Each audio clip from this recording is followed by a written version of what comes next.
Suspense. And the producer of radio's outstanding theater of thrills, William N. Robeson. Now the serpent was more subtle than any beast in the field. And the Lord God said unto the serpent, Because thou hast done this thing, thou art cursed, and upon thy belly thou shalt go all the days of thy life. And so it has been ever after. With us, the snake has always been the heavy. Let the ancient Aztec venerate the plumed serpent Quetzalcoatl. Let the Babylonian believe that the twined snakes on a staff represented fertility, wisdom, and healing. Let the early Roman display the caduceus as a symbol of peace and neutrality. We know better. With us, a garter snake can panic a picnic, but a bushmaster loose on an ocean liner. Snake-proof your doors and windows. Take a Milltown and listen, as Jack Kelly stars in Martin Storm's great story, The Shipment of Mute Fate, a tale well calculated to keep you in Suspense.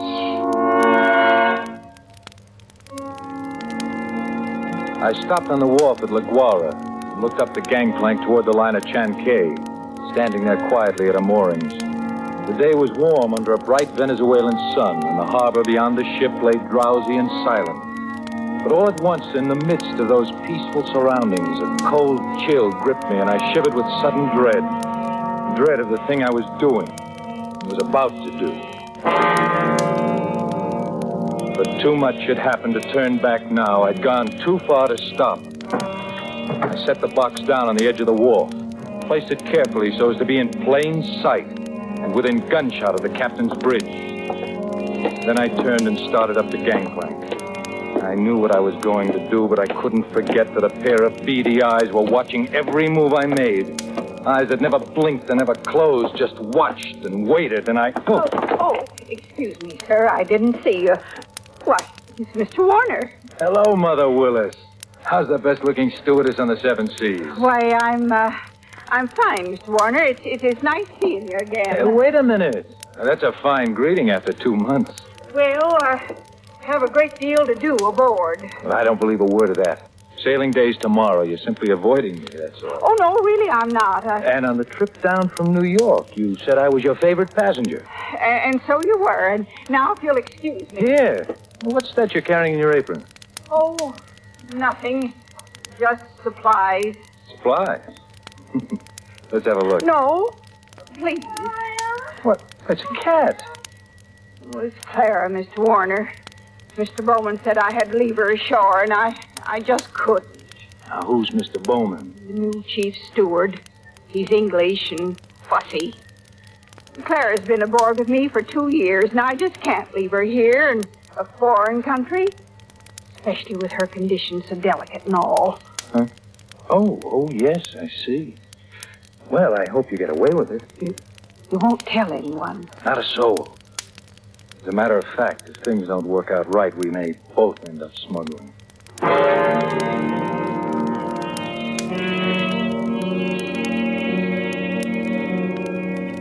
Most happy to have you aboard on the trip down 2 months ago, Christopher. And I'm very glad you're coming along with us on the run back to New York. Well, thanks, Captain Wood. There is one thing, though. I'm having a little trouble with the customs men here, and I wondered if you might... I can do it, Christopher. I just cabled your father this morning. Told him I'd have done it for you if I possibly could. He sent a request from New York, you know. Yes, I thought he would. I wired him from upriver last week. I hated to refuse, but it's absolutely out of the question. Captain Wood, I'm afraid I don't follow you. Responsibility to the passengers, son. We'll have women and children aboard. And on a liner, the safety of the passengers comes ahead of anything else. But with proper precautions... Something might happen. I don't know what, but something might. You've carried worse things. There isn't anything worse. And any skipper afloat will bear me out. No, Christopher, I simply can't take the chance. And that's final. Final. Well, it wasn't final if I could do anything about it. I hadn't come down here to spend 2 months in that stinking back country and then be stopped on the edge of the wall. 2 months of it. Heat, rain, insects, malaria.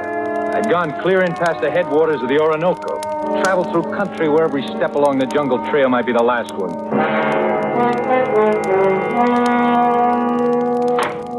Morning, Captain Wood. The man at the hotel said you wanted to see me. That's right, Christopher. Sit down. Seems you weren't willing to let matters stand the way we left them yesterday. I'm sorry to go over your head, Captain, but I had to. The museum sent me all the way down here for it, and I'm not going to be stopped by red tape.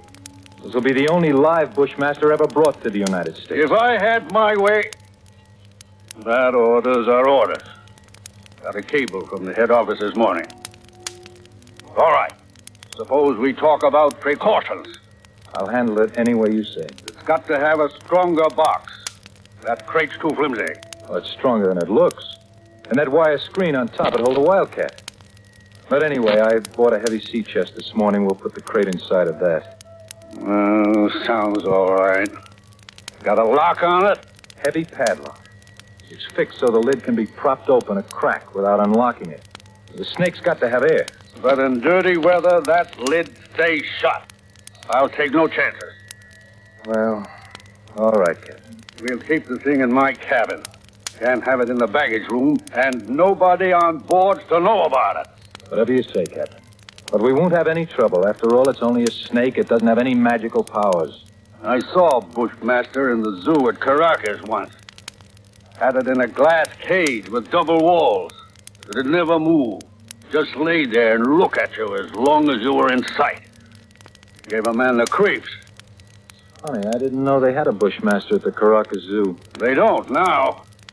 Found the glass broke one morning, and the snake gone. The night watchman was dead. They never found out what happened. Well, the watchman must have broken the glass by accident some way. The way they figured it, the glass was broke from the inside. We sail in 4 hours.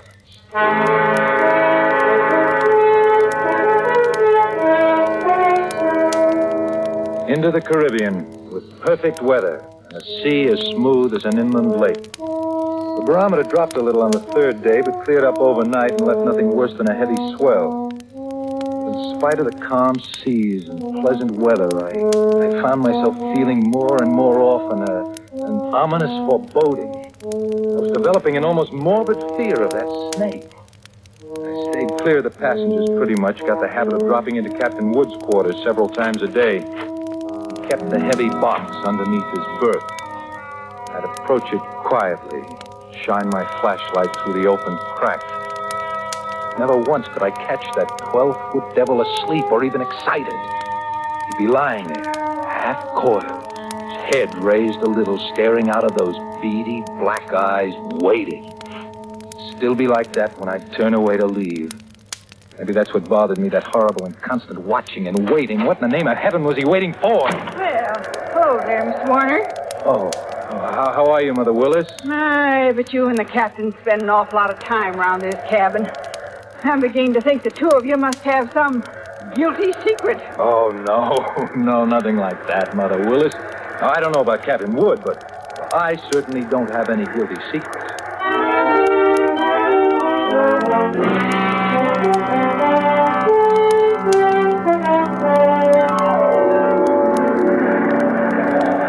Well, she's running quite a swell out there, Mr. Bowman. Yes, it's a bit heavy, all right, Mr. Warner.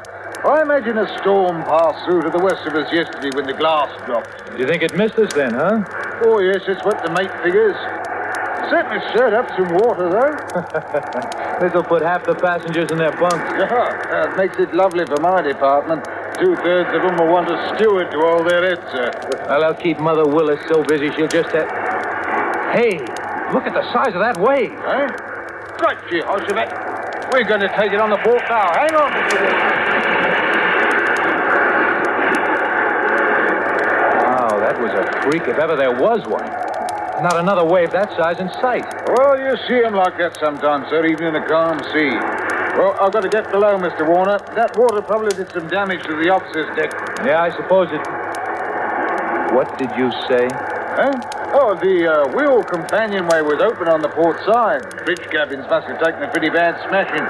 They're right below the... Was something wrong, Mr. Warner? Oh, no, nothing at all, Mr. Bowman. At least I hope not.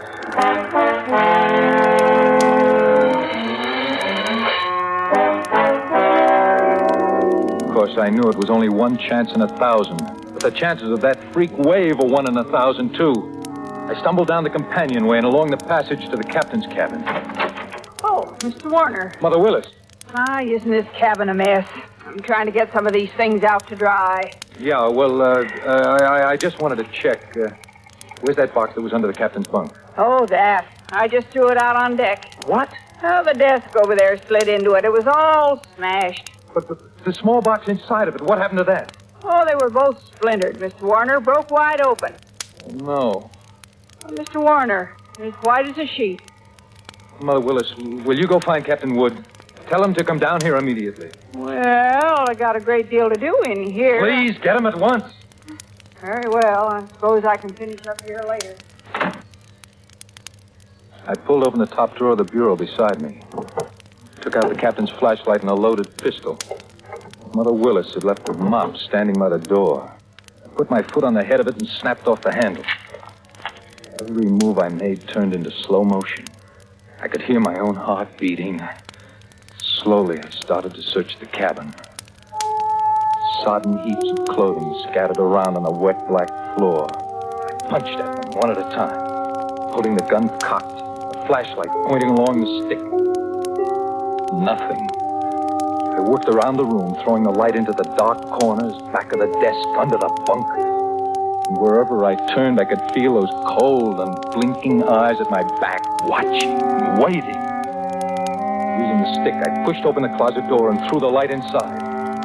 Carefully, I poked at the boxes and junk on the floor. The snake was not in the closet. Inch by inch, I covered the entire cabin, and only then a horrible realization began to dawn on me. Captain Wood. Mother Willis just told me. Well, Christopher, so it's happened. That's right. It's happened. I see you found the gun. We'd better start searching the cabin here. Captain Wood, I just finished searching it. Then, women, kids, and that thing loose on board. 1,000 places for it to hide. God help us, Christopher.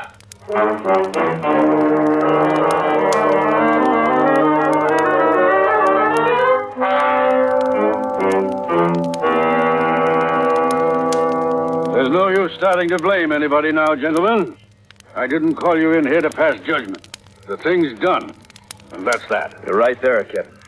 What we have got to do is make up our minds how we're going to handle it. Well, it'd be easier if we didn't have to tell the passengers and crew.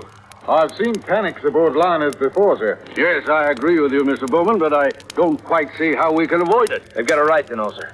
As long as that snake is loose, everybody on board's in the same danger. And they all ought to know about it. Captain Wood, that snake is 12 feet long. It can't simply crawl into a crack.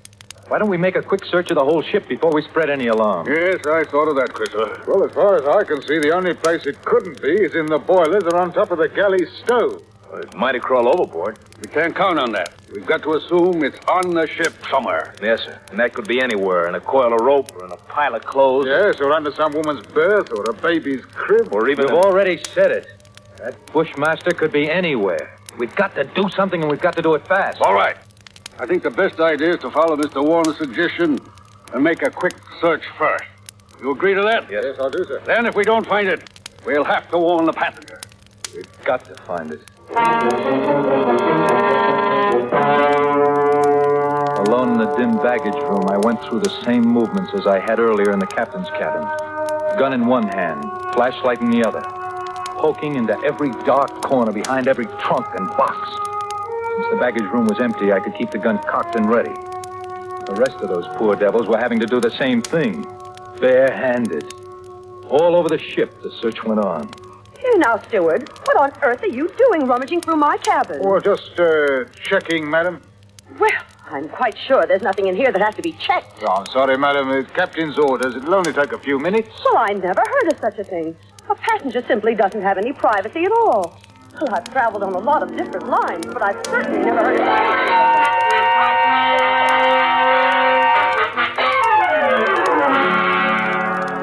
But not one of us could find that deadly shape coiled in some dark corner or outstretched along a window seat. Not one of us caught a glimpse of that horrid head with its beady, black, watchful eyes. That thing lay waiting out there, somewhere along the deck, shaded in the gathering dust.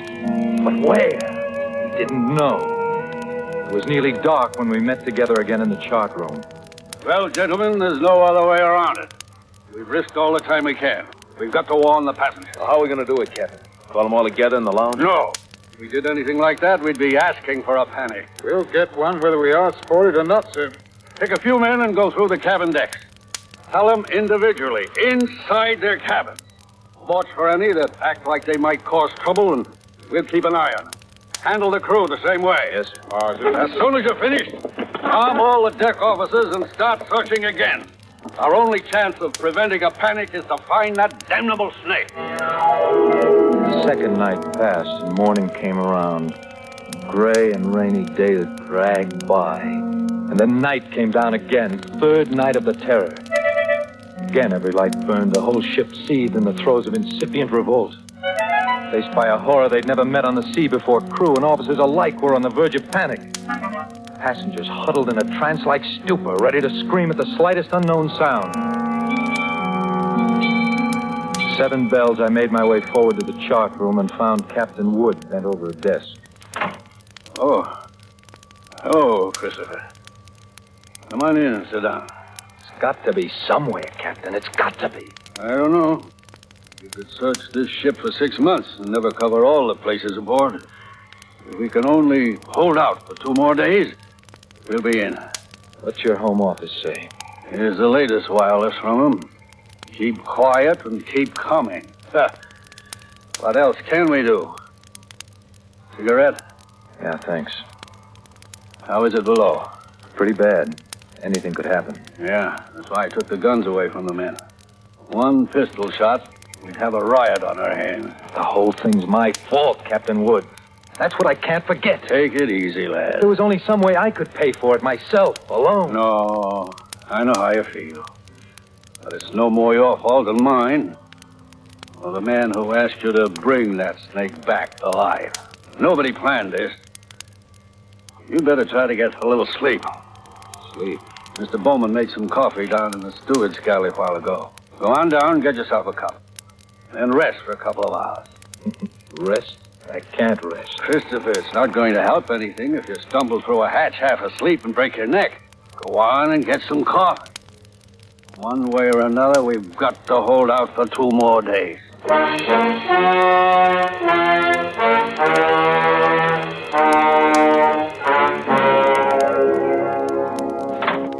The light was on in the steward's galley and the coffee pot was standing on the stove. It was still warm, so I didn't bother to heat it. I poured out a cup, carried it over and set it on the porcelain tabletop in the center of the room. I started to light a cigarette. The door of the pan cupboard beneath the sink was standing slightly ajar, and I happened to glance toward it. I dropped the cigarette and moved slowly backward. I'd found the Bushmaster. As I moved, the snake slid out of the cupboard in a single sinuous glide and drew back into a loose coil on the galley floor, never taking his eyes off me. I moved slowly back, waiting any moment for that deadly slithering strike. How had he known it was me? He stayed quiet when Bowman was here. How had he picked the first time in 5 days that I was without a gun? My hands touched the wall behind me and I stopped. Only then I realized in terror what I'd done. The call button and the door were on the far side of the room. I'd backed into a dead end. I stared at the snake in fascination, expecting any moment the ripping slash of those poison fangs. Horrid coils tightened a little and were still again. 10 million years of evolution to produce this moment. Homo sapiens versus Lachesis mutus. A man against mute fate, and all the odds were on fate. I knew then I was going to die. I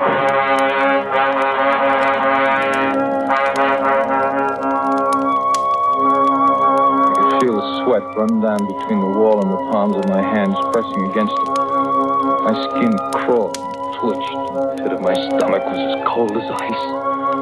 There was no sound but the rush of blood in my ears. The snake shifted again, going into a tighter coil, always tighter. Why didn't the devil get it over with? And for an instant, his head veered away. Something moved over by the stove. I didn't dare turn to look at it. Slowly, it moved into my line of vision. It was a cat. That scrawny cat that Mother Willis had sneaked aboard in La Guara. The back was arched and every hair stood on end. It moved, stiff-legged now, walking in a half circle around the snake. The Bushmaster moved slowly and kept watching the cat. He tightened. He was going to strike at any second. He struck and missed. The cat was barely out of reach. Now she was walking back and forth again. She was asking to die. Missed again by a fraction of an inch. He was striking now without even going to a full coil. Missed! Again and again. Always missing by the tiniest margin. Each time the cat danced barely out of reach, and each time she countered with one precise spat of a dainty paw, bracing her skinny frame on 3 stiff legs. And then suddenly I realized what she was doing. The Bushmaster was tiring, and one strike was just an instant slow, but in that split second, sharp claws raked across the evil head and ripped out both the lidless eyes. The cat had deliberately blinded the snake. He didn't bother to coil now, but slid after her in a fury, striking wildly, but always missing. And every strike was a little slower than the last one, until finally, as the snake's neck stretched out at the end of a strike, the cat made one leap and sank her razor-sharp teeth just back of the ugly head. Sank them until they crunched bone. With tooth and claw, she clung as the monstrous snake flailed and lashed on the floor, striving to get those hideous coils around us. Trying to break her hold, to shake off the slow and certain paralyzing death that gradually crept over him and at last stilled his struggles forever. I took a deep breath. The first in minutes. The cat lay on her side on the floor, panting, resting from the fight just over. She had a right to rest. Oh, that brave, beautiful alley cat had just saved my life. And maybe others as well. But as I turned toward the stove, I suddenly became very humble, and I knew all at once what a small thing a human being really is. I and others aboard were still alive only by the merest accident. There were 3 reasons why that cat had fought and killed the world's deadliest snake. And those 3 reasons came tottering out from under the stove on shaky little legs. 3 kittens with their eyes bright with wonder and their tails stiff as pokers. Up on the decks, hundreds of passengers were waiting for the news that the terror was ended.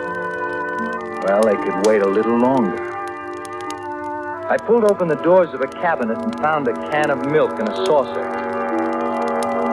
And then I dropped down on my knees.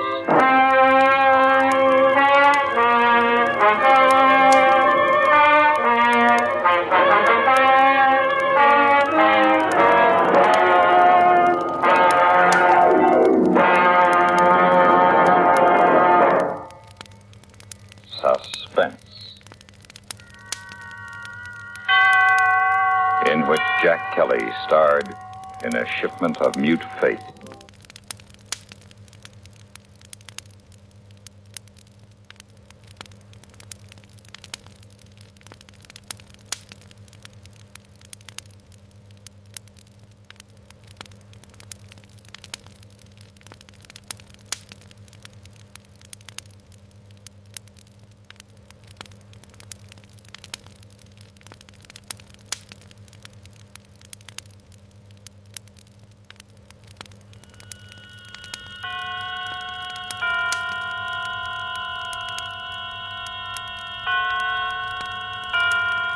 Roma Wines present Suspense. Roma Wines, made in California for enjoyment throughout the world. Salud. Your health, senor. Roma Wines toast the world. The wine for your table is Roma Wine, made in California for enjoyment throughout the world.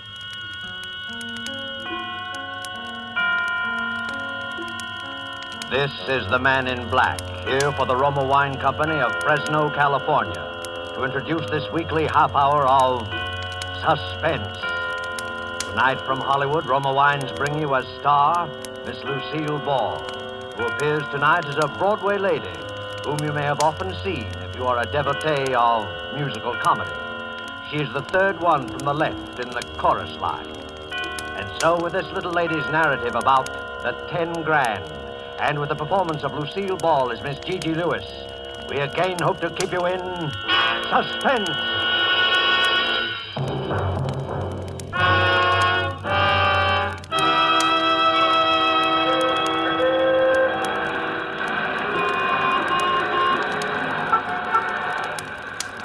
Well, on this particular night, I'm standing in front of the Broadway Lindy's with my nose practically pasted against the window. It's late and I'm hungry. I've been pounding the pavements all day doing the rounds of the manager's offices. You'd think a good hoofer like I ought to be able to land something with all the shows on the big street. But here I am, standing like General Sherman's statue in front of Lindy's, looking at the pasted-up menu and mentally overindulging in a big, thick, juicy T-bone steak smothered with onions. That comfortable crowd inside there can toy politely with their chicken sandwiches and their shrimp cocktails for all I care. Just give me a T-bone smothered with onions. Here I am with 5 cents in my handbag, literally. Enough for the ride home in the subway, no extra charge for the empty stomach. Well, anyway, I could take my shoes off when I get in the subway. I turn around and give Lindy's one last sorrowful gander and then make for the subway entrance.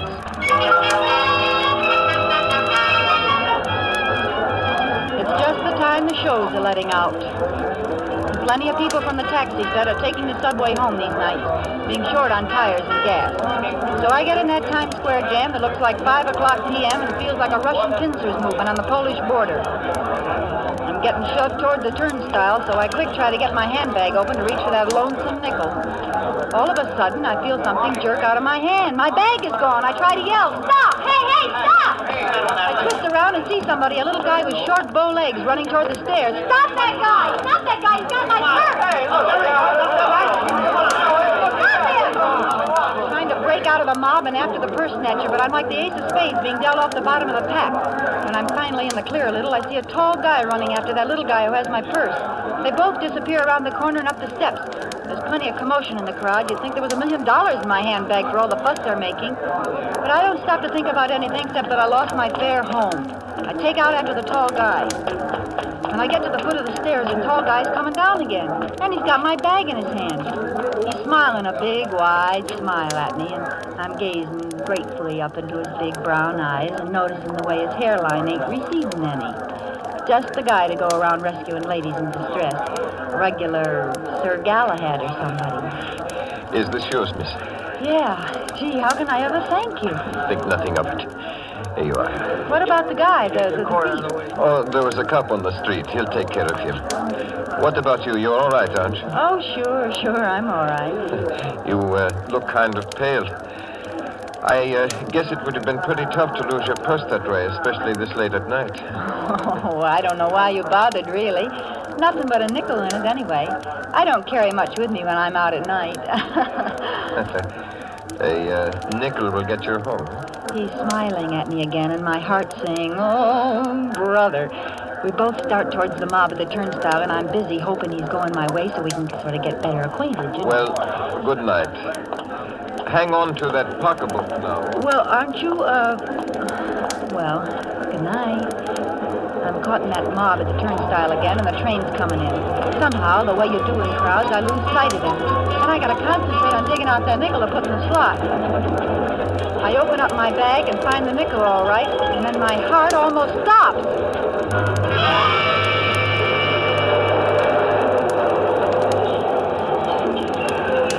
There in my handbag sits a great big wad of bills, folding money, cash.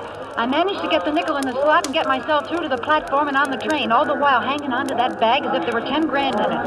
$10,000. Gee, it could be that much. The roll is big enough. My head's going around in crazy circles. The doors close behind me and everybody in the car is rushing to find a seat. Over the noise, I hear some contented soul whistling. I grab a seat next to a fat man who's taking up most of it. I sit there hanging onto my bag, not daring to look inside. I tell myself I'm dreaming.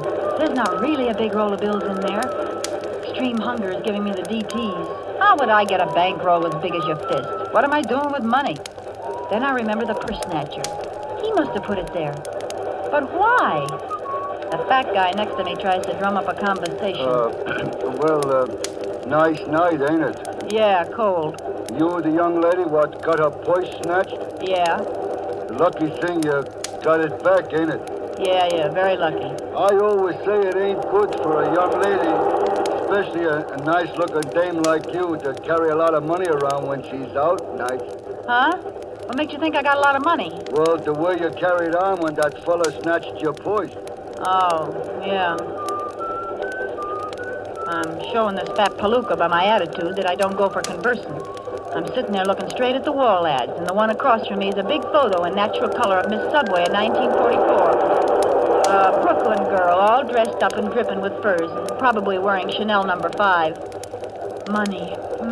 All the money I need. No more pounding the pavements and waiting in outer offices for some two-bit job in a show that's due to close opening night. Clothes. A fur, maybe. Chanel No. 5, maybe.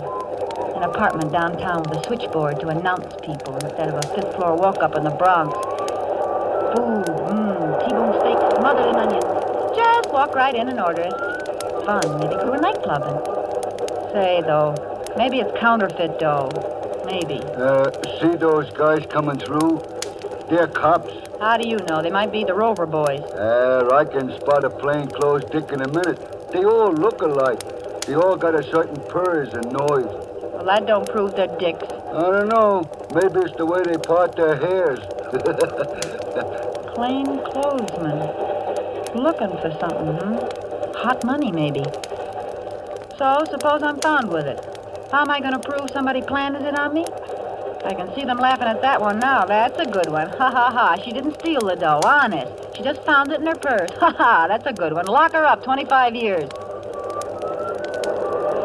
Well, good night, little lady. I'm getting off here. This your stop? No, thanks. I go further uptown. Well, good night. I'm certainly glad you found your purse. Good night, fatso. The Rover boys pass on through, and I decide to sneak another look at my bag. I open it up very carefully. The bankroll's there, all right. Some of the bills are in big denominations, too. There could be 10 grand, and it looks like the real thing. But there's also something else, something I didn't see before, a piece of paper stuffed into the roll. I reach in and get it, looking around to see if I'm being watched. All I see in the car is sleepy people, so I unfold the paper and read what's scribbled on it. Get off at 161st Street and follow Yankee Doodle. That don't make sense. What's Yankee Doodle got to do with it? I get up and I'm making for the door when I hear it. And then I remember I've been hearing that whistling right along and didn't notice it.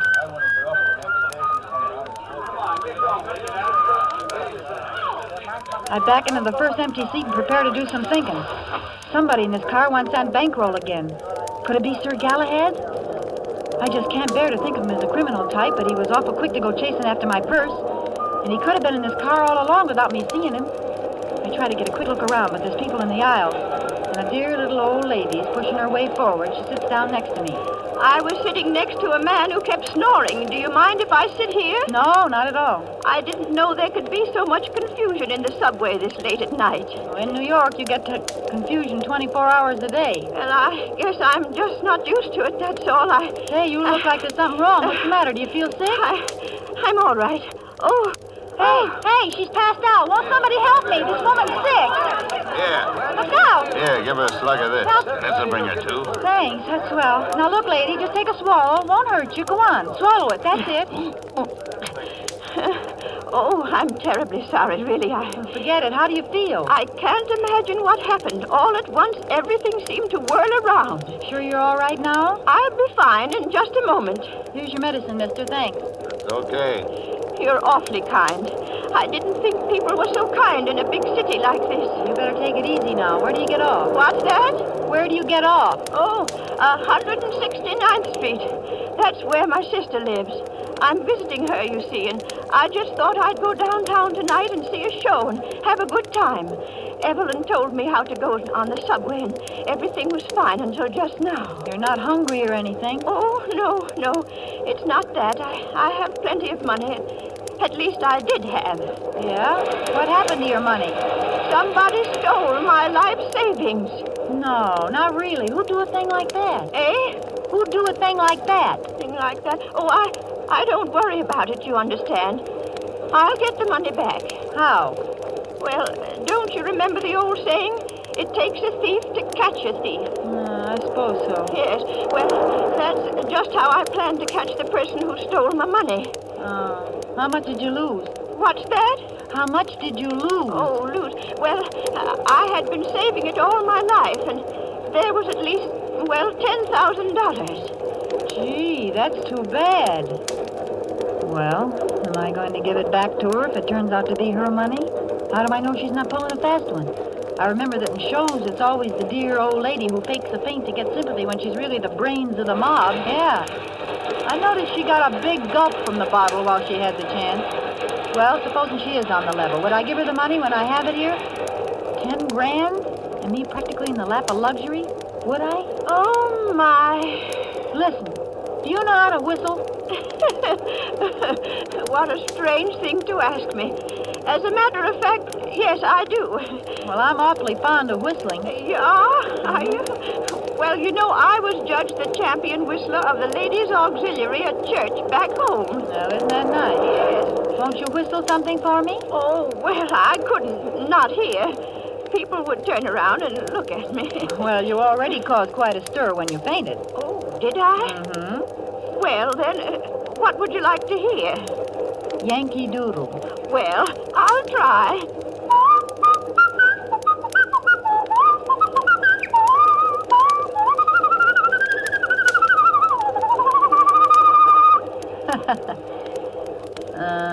That's fine. But I guess it doesn't prove anything. I beg your pardon?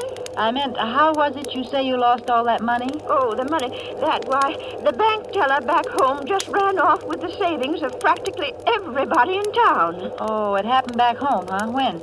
Well, now, let me see. Why, it must have been 5... No.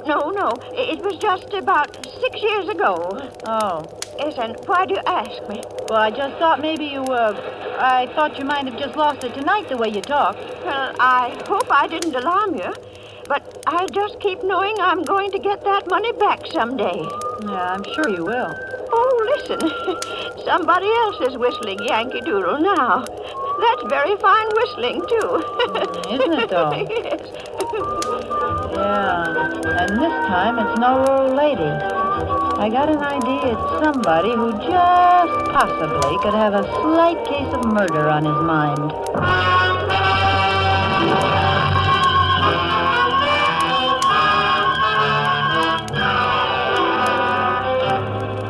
Tonight for Suspense, Roma Wines bring you as star Miss Lucille Ball, whom you have heard in the first act of The 10 Grand by Virginia Radcliffe. Tonight's adventure in Suspense.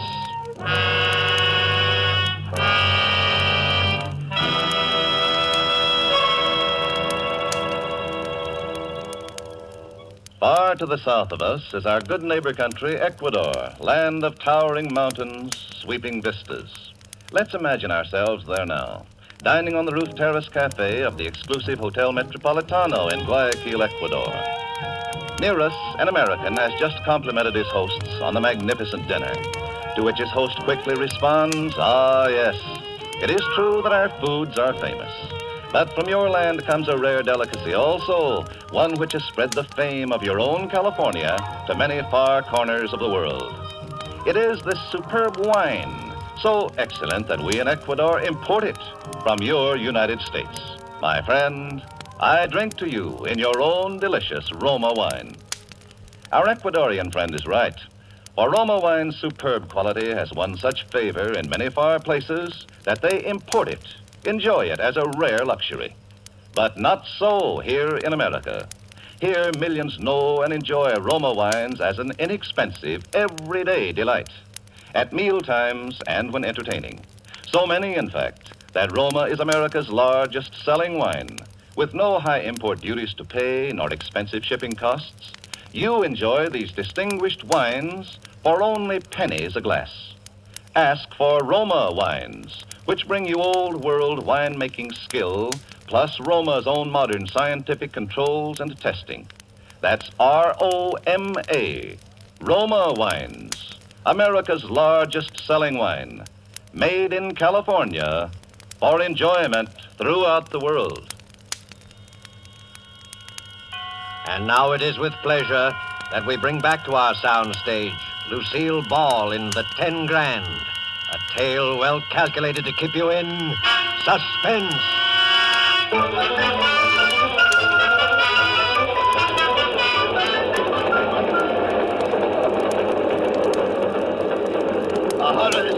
Street. 161st Street. Well, this is it. Oh, must have been dozing. Is this your station? Yeah, and the next stop is yours. Don't fall asleep and miss it now. Well, I won't. You've been very kind. I do want to thank you. Don't think nothing of it. Well, good night. Good night, my dear. Now be careful crossing the street. Sure, don't worry. I'll be plenty careful. I get off the train. Stand for a minute on the platform looking around.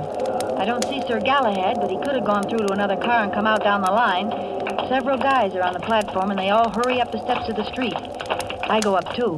I look ahead at the block I have to travel. Then I hear it again, from the darkness of the street. I can't tell exactly where it's coming from, but I'm standing in the light, and whoever's after me has a pretty perfect target. I walk away, hugging my purse and shaking like 6 hangovers. I tell myself that pretty soon Yankee Doodle will grab me and take the money. Any second now. He wouldn't need to kill me. I haven't seen him, so I can't identify him. He could just take the money and leave. But suppose he enjoys killing people. Suppose he gets panicky all of a sudden and his finger slips on the trigger. Suppose he's a maniac. I think about screaming, but nobody'd hear me in time because screaming probably makes Yankee Doodle's trigger finger tremble. Why doesn't he do something? Why doesn't he take the money away from me and get it over with? Does he want me to offer it to him on a gold platter? Not Gigi. She's got a T-bone steak smothered in onions waiting for her if she ever gets out of this in one piece. But now I'm getting toward the next corner, and there's a dim street lamp on the other side. I see him. That's strange. He's been walking ahead of me all this time. Then I hear something else. Footsteps. Somebody behind me. I listen. That doesn't sound like the tread of somebody hurrying home to the little woman. That's a steady tread of somebody trailing somebody. I don't know how I know it, but I know it. There's Yankee Doodle up ahead, but here's also somebody behind me I don't like just by instinct. I'm sandwiched. I'm the ham between 2 slices of rye. I listen again. He's getting closer. By the time I reach the corner, he'll catch up with me. I try walking faster. He's walking faster, too. I turn around. I can see his dark shape behind me with a distant street lamp back of him. Then I see something else. Back away, across the street, is another man, walking fast. Now I got 3 of them. I'm in a triple-decker sandwich now. I want to scream. I want to yell help. But my heart's got all mixed up in my larynx somehow, and I know I'd never be able to project my voice past the next crack on the sidewalk. They're catching up to me fast. If this is the end, sister, this is it. I'm already imagining the cold steel on my back, and then...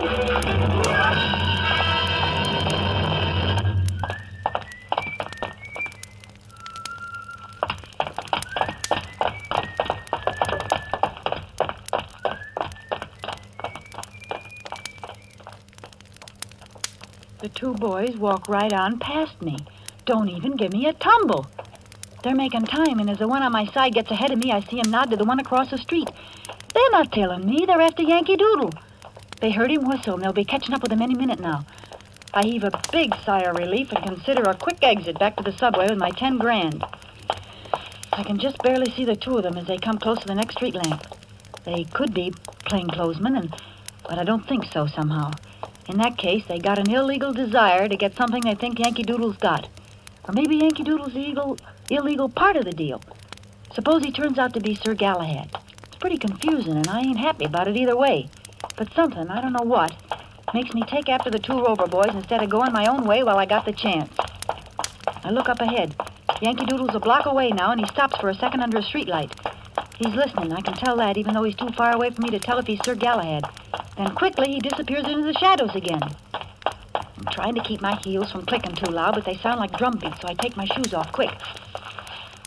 The Rover boys are up on the corner now, but I'm making it by the time they're halfway down the next block. The street lamp must have burned out along here because it's blacker than a Schiaparelli dinner dress. If only a police car would come by or something. Maybe Winchell would be cruising with the boys, yeah, and then he'd give me a plug in his column and it'd be easy for me to get a job. Oh, what am I thinking about things like that for now? Besides, there ain't a car on the street. There hasn't been one since I got off the subway. Suddenly, out of the blackness, a hand grabs my arm, another covers my mouth. Be quiet. Don't scream. It's me. Here, let's get down in the stairway where they can't see us against the light. Now. You didn't need to choke me. They'll come back this way in a minute. As soon as they found out they'd lost me. How'd you get here? I thought you was way ahead of them. I was. I ducked in here and let them pass. Are you with me? Why should I be? It's my life or theirs. So what? I got your purse back for you. Yeah, Sir Galahad. You got my money. It could be their money. Yes, but it isn't. Wait, they're coming back. I got an idea. I'll step out and say something, and you... All right. Get up there quick. They're coming. Well, hiya, boys. Fancy seeing you here. Nice night, ain't it? Never mind, sister. We ain't got time to chat. Well, you needn't blind me with that flashlight. I just wanted to pass the time of day. Well, it ain't that time of day, so step aside and let... Hey, what? Oh. Hey, he was trying to get up. Let's make sure they're really out. Are you kidding? They're both out farther than the 12-mile limit. Then let's get away from here fast. Come on. Wait a minute. What's the matter? You don't want to be picked up around here, do you? Well, I gotta put my shoes on first, don't I? Say, do you know I broke my heel on that heel?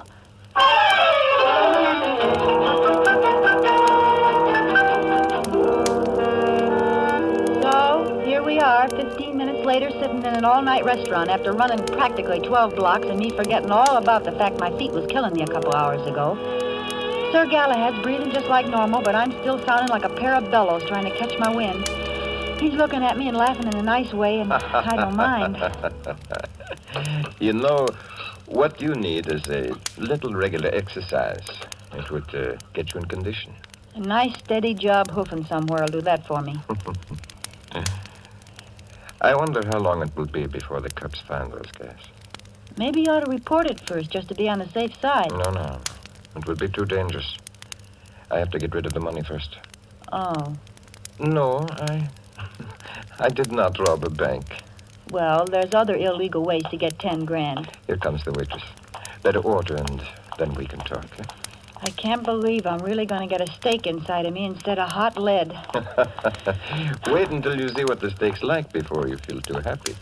Know what you want yet? Yeah, a long time ago. T-bone steak, rare, smothered in onions.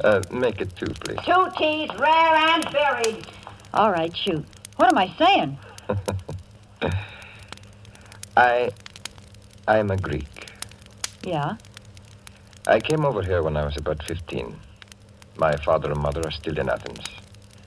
I couldn't get them out of the country when the Italians invaded. So I don't know where they are now. Oh, gee, that's too bad. Oh, I'm like a lot of people over here. I want to do something for my mother country, even though I am a naturalized American. So, in my spare time, I collect contributions from other Greeks living over here. Oh, you mean for the Relief Society? Oh, no, that's different. This money supports the Greek underground. It has to be gotten and sent very quietly because certain people over here would like very much to know who's operating the underground in Greece. You see? Yeah, I'm beginning to. What about the Rover boys? Who? The 2 kids we lulled to sleep back there. Oh, well, I can't prove it yet, but I think they're Axis agents. They've been following me ever since I left home this morning. Today was my day off, and I've been making the rounds, collecting. You did pretty well. How much is in that bankroll? $10,415. Oh, boy, you're quite a salesman. I've got a good product to sell. Anyway, I thought I could shake those guys in the subway. But then when you got your purse lifted, I did a little quick thinking and decided the money would be safer with you for a while. And I do want to thank you. Oh, that's all right. Always glad to help out. Well, I guess you'd like to have your 10 grand back now, huh?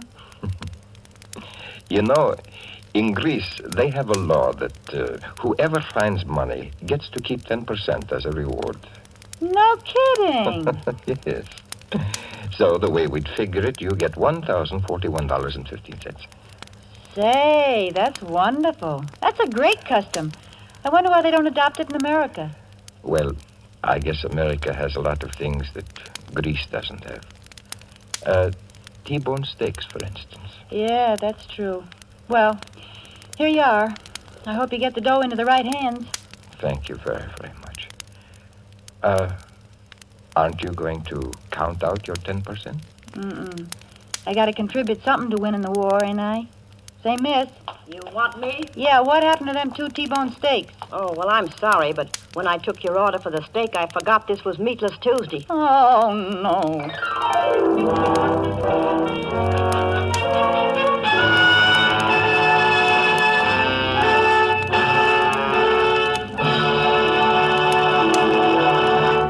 And so closes the 10 Grand, starring Lucille Ball. Tonight's tale of Suspense.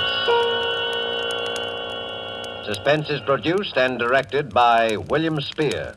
Have you had the thrilling experience of enjoying a meal prepared and served with delightful Roma wines?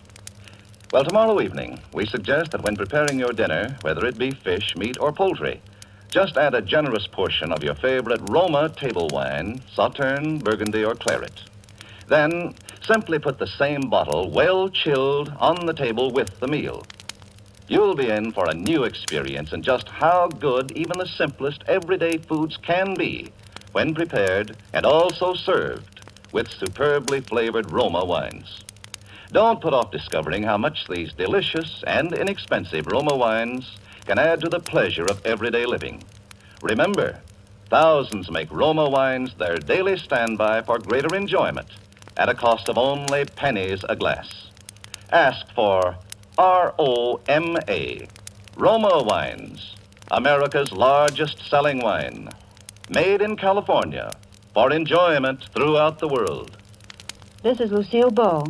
I always enjoy my appearances on Suspense, and tonight I'm particularly proud because Mr. Spear has just counted up, and he says that tonight I said more words per minute than any actress he has ever had on the show. Well, here's just a few more, and I hope you will give heed to them. Don't let tomorrow go by without buying an extra war bond. Lucille Ball appeared tonight through the courtesy of Metro-Goldwyn-Mayer, producers at the White Cliffs of Dover. Next Thursday, same time, we will present the best-selling novel, The Walls Came Tumbling Down, and Mr. Keenan Wynn will be your star of Suspense.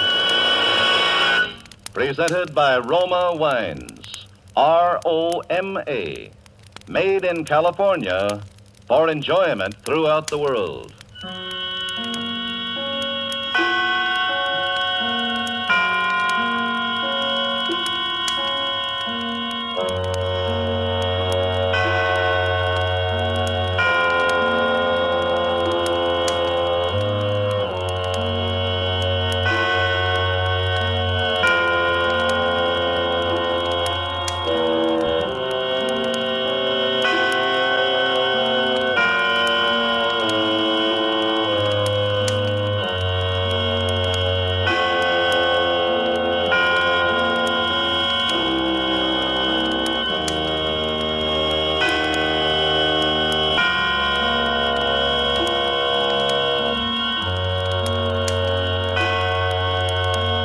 This is CBS, the Columbia Broadcasting System. In just a moment, Suspense with Lucille Ball. Hi, Harlow. Well, look who's here. Say, it's mighty nice of you to be sitting around all week just to hear me tell more about Autolite. Oh, I haven't been waiting around all week. Why, I was way up in Oregon. Oh, that's Why, swell. That's swell. Hey, Hap, do you know the real story about Autolite Stay Full batteries? Well, sure, I know the real story about Autolite Stay Full batteries. Needs water only 3 times a year in normal car use. What a battery. Stay full, that is. Why, by Cornelius, an Autolite Stay Full battery has more liquid reserve than a centipede has legs, than an ocean has waves, than a rabbit has, well, rabbits. Water, whales spout it, geysers gush it, people drink it, but Autolite Stay Full batteries carry good old Aquapura so long and so well, they take a drink about as often as you have a birthday, a wedding anniversary, and a New Year's celebration. Only 3 times a year in normal car use. And let me tell you something else. You'd better get an Autolite Stay Full battery before... Before you go on some more, Harlow, let's listen to Suspense.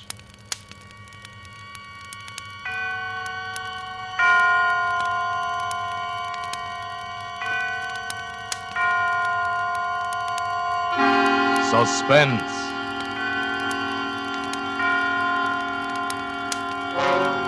Autolite and its 60,000 dealers and service stations bring you radio's outstanding theater of thrills.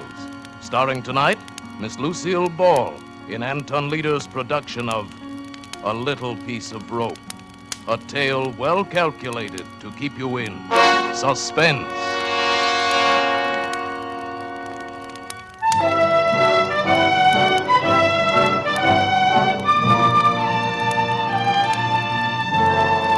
They said I'd never make good here in Hollywood. Everywhere I went, it was the same story. Sure, they'd see me, but the minute they took a look at my baby face, all I'd get was advice and excuses. No job. My last try was for a schoolgirl part. I was too baby-faced to even land that one.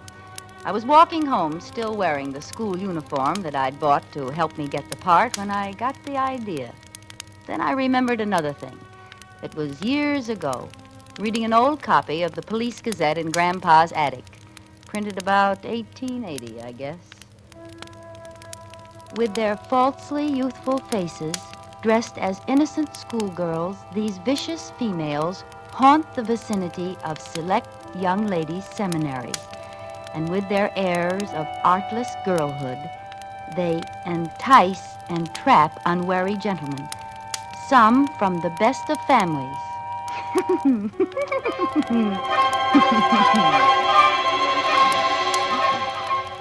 It was funny then. But now, well, those gals were suckers. I take the exclusive gents for all they've got and give absolutely nothing. That's how I made good in Hollywood, up to $1,000 a month good. I just take a little walk.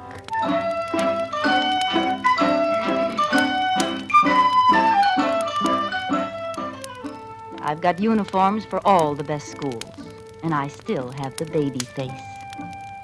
So help me, lots of those kids look older than I do. When school's out, I let some old wolf pick me up. They always want to park up in the hills or some other lonely place. I drop my compact. He bends over to pick it up. I let him have it with a special little blackjack I carry.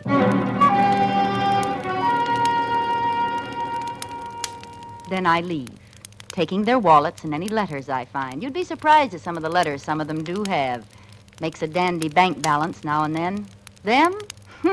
Remember, I pick 'em old enough to have families, dignified jobs. Would they want to admit to chasing Bobby Soxers? They never squawk.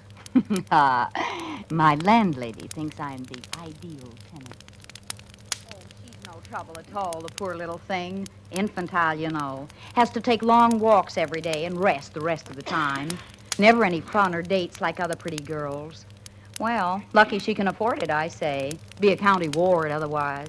And so sweet and quiet, uncomplaining, poor little soul. Yes, Mrs. Tilford is a swell character witness. Of course, I always wear a coat over those uniforms near home, and I keep them locked up just in case she snoops. Yes, I've got a nice career in Hollywood. That is, I did have until last month. You going out in this cold, Isabel? Oh, this is a good heavy coat. Well, don't you overdo now. These walks are just what the doctor ordered. Anyway, you sure look healthy enough. Oh, thank heaven for that. Anything I can pick up for you on the way back? Oh, no, thanks, dearie. I got everything done. Goodbye now. Bye. I was dressed for Miss Cadwaller's school this time, and it was just letting out when I got there. I didn't have long to wait. You know, you get so you can tell by the way the cars move along the street if the guy's on the prowl. This one was driving a big black coupe, and he was a little younger than I liked, about 40, but you can't be too fussy. I stepped off the curb, pretending to look for a bus. Waiting for the bus? Why, yes, I am. Which one? The Bel Air bus.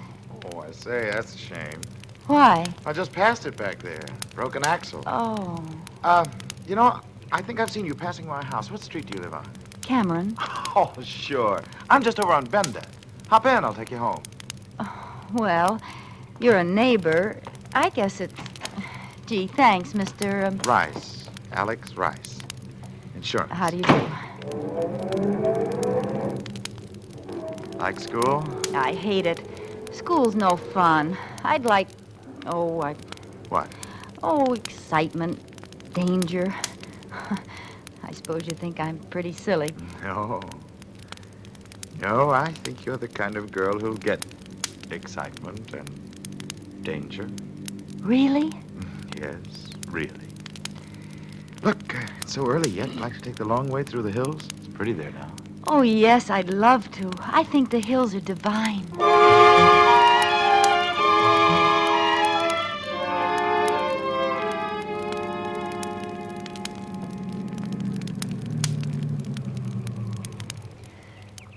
Oh, isn't it just out of this world?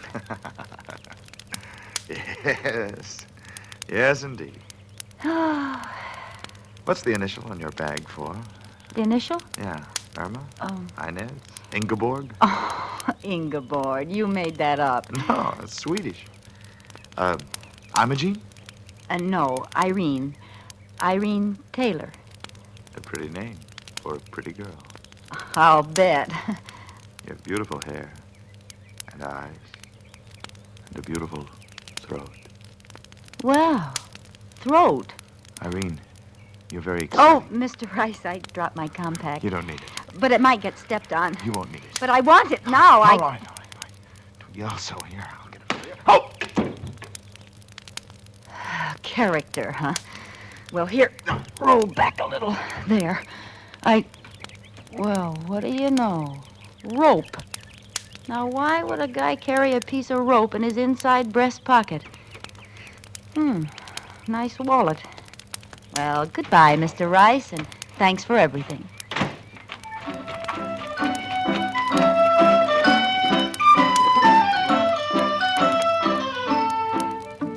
Back home, I showered and changed and settled down to see what was in this wallet worth keeping. Only about $50. What made it so thick was a lot of newspaper clippings.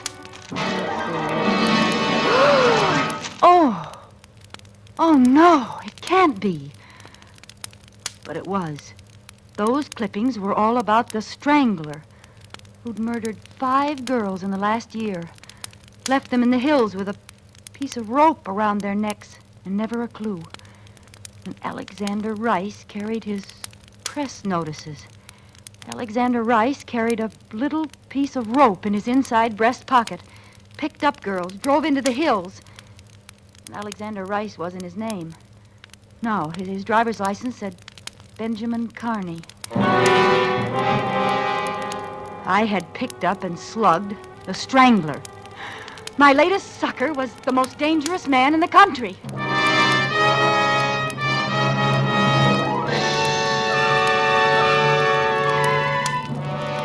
For Suspense, Autolite is bringing you Miss Lucille Ball in radio's outstanding theater of thrills, Suspense.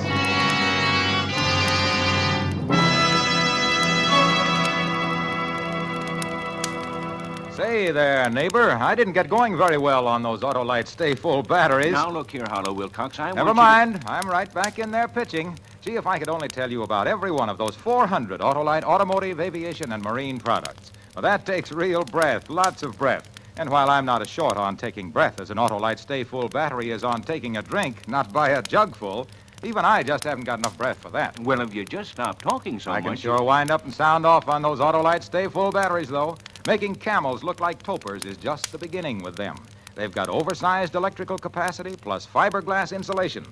You know what that means, my friend? Well, sure, I know what that means. It means you should find out for yourself how long these batteries are bound to live. You'd have to hibernate like Rip Van Winkle. I guess you could at that if you had an Autolite stay-full battery in your car. I've got an Autolite. Why, the way those Autolite engineers designed that Autolite stay-full battery is so darned ingenious by Cornelius that you could pay as little attention to your Autolite stay-full battery as Rip Van Winkle did to old Father Time. Go down to your Autolite dealer and get one right away. There's no better buy in batteries, my boy, because no better batteries be behind the byline of Barlow Bilcox. Now, look, Wilcox. Oh, you got bees in my bonnet now. If you'll only pipe down, we'll hear some more of Suspense. And now, Autolite brings back to a Hollywood soundstage Miss Lucille Ball as Isabel in a little piece of rope. A tale well calculated to keep you in suspense.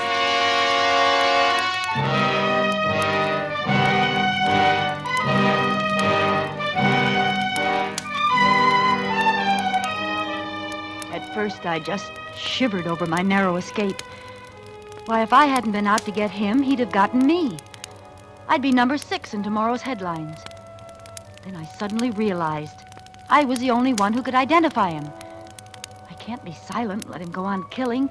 I've got to go to the police station and tell them. I started to go out when it occurred to me I couldn't. I didn't dare go to the police and take the chance of exposing my own racket. If that ever came out, and it probably would, San Quentin, here I come. It seems they're a little stuffy about people who carry blackjacks and steal wallets and sell letters. So instead, I went for a walk. A real one this time, and just tried to think. Pretty soon another thought hit me. He knew I could identify him by now.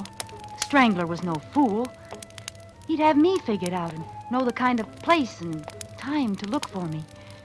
And he'd certainly be looking for me, to kill me, to shut my mouth forever. I had to find a way to...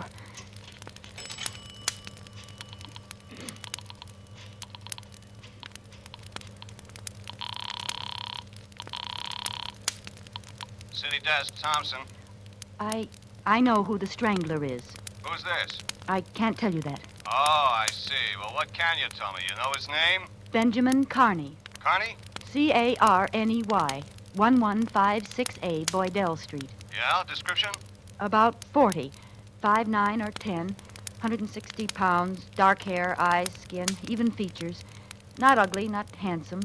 Drives a big black coupe, late model. Got it. Any identifying marks? Mustache? No, nothing. And how do you know this guy's the Strangler? I just know. Goodbye. Hey, wait a minute. So you can trace the call?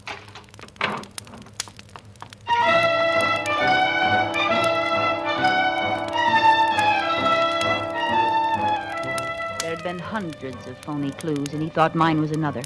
But surely they'd check that name and address. All the way home, I had a creepy feeling he was around somewhere, following me, waiting. The evening paper barely mentioned my call, just listed it with several others. Radio wasn't very much better. An unidentified woman phoned in a description of the killer as a 40-year-old brunette, medium height and weight, with no distinguishing features, driving a new black coupe. Police checks revealed that such a man, with the name she gave, had moved from the address given several months before the first of the Strangler murders, but there is no further trace of him. Investigation continues, but it is believed this is another spite accusation. A Portland, Oregon woman reported the Strangler as the man who entered her hen house last night and... No use phoning again. I didn't think a letter would help much either, but I tried, being careful it couldn't be traced to me, and mailed it to a newspaper that night. Hey, Mike, you going to the courthouse? Take this to O'Shea, will you? Another Strangler letter telling all. Why can't he just strangle letter writers? One more and I'll strangle somebody.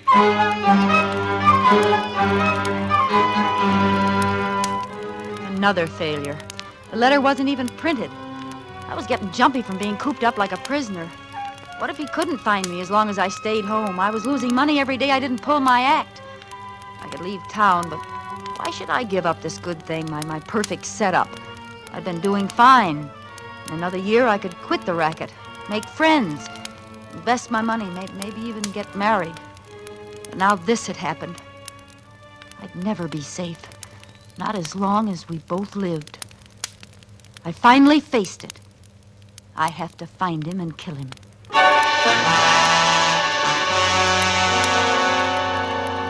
This time I put an ad in the personals column. Would he see it? Well, I'd run it till he did. A.K. Rice can book your rope act for mutual profit. Have immediate out-of-town engagement. Signed, Slugger. Rope act. Mutual profit, huh?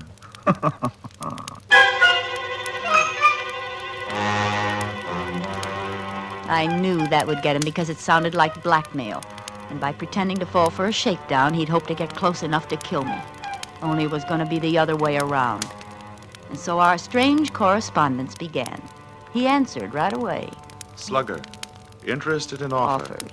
Send details, Box 047M298, Rice. I had him hooked. I didn't lose any time writing. Dear Mr. Rice, I have an invention which I think you'll want for your robot.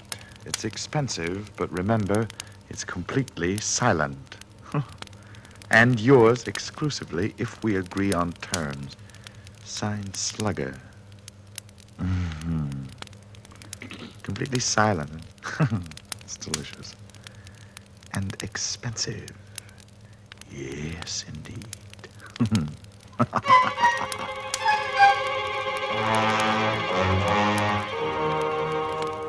Slugger, give price and details of contract. Rice. So close now. I couldn't afford the slightest mistake now or... Dear Mr. Rice, 5,000 cash buys complete assortment of paper and leather goods. Time and place of meeting must be my choice, but decide fast. I must leave town immediately. Signed, Slugger. P.S. You should never have left that snapshot in your wallet. It's awfully good of you. Snapshot? I thought Oh, no. I didn't burn it. So, the little lady's in a jam. Needs money to hide out. And I can help her make her get away. Oh, I can indeed.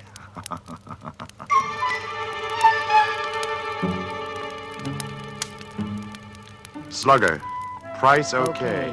We'll close at your convenience, Rice. I've got him. My plan was as foolproof as I could make it. I packed a suitcase with the kind of clothes I'd hate to be found dead in, and maybe I would be, and told Mrs. Milford I was taking a vacation with friends. Oh, I'm so glad, dearie. I said to Miss Knight yesterday, that child should have country air. City air just don't do the same for you. Yes, I know it'll do me good. And you stay longer if they ask you. Don't worry about me holding the apartment for you. Well, thanks a lot, Mrs. Tilford. It's certainly nice of you. I have to catch that train now. Goodbye. Goodbye. Have a nice time now.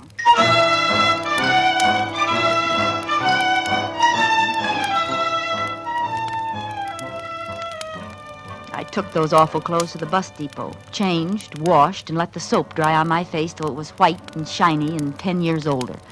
With my hair skinned back tight under an old beret, I saw a stranger in the mirror. Baby face was gone. Good. No one had noticed me, and looking like this, nobody would. Then I walked to another apartment I'd rented by phone last week. It was in a dingy neighborhood.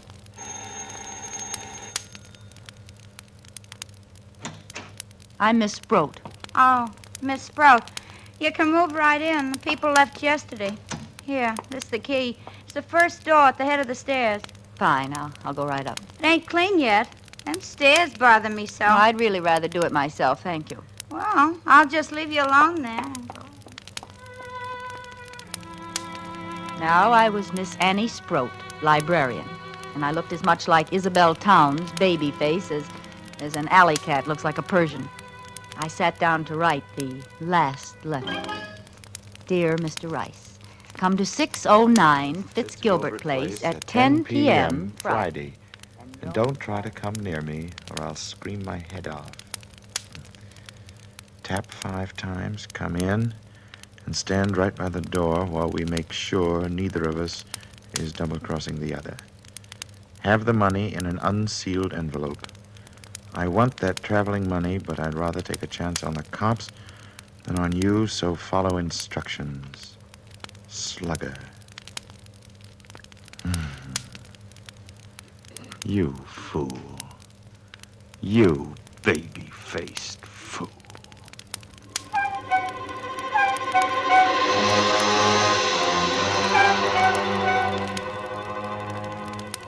He'd have to make sure the layout was right before he'd dare attack me. And the more precautions I took, the more he'd believe I was on the level. Near the door where he'd stand, I put a chest with a lamp on it. That was my booby trap, that lamp. The room was so dimly lit, he'd have to light my lamp to look at the wallet. And when he pulled the light chain, he'd shoot himself. I had a gun fixed where the bulb should be, and the chain pulled the trigger. It was set to get him in the chest. Heart, if I was lucky. Dead or not, I'd leave him there for the cops, with his wallet and clippings. Pretty cute, huh? And I'd skip out the back way with all that beautiful money, go to Depot, become Isabel Towns again, safe and free.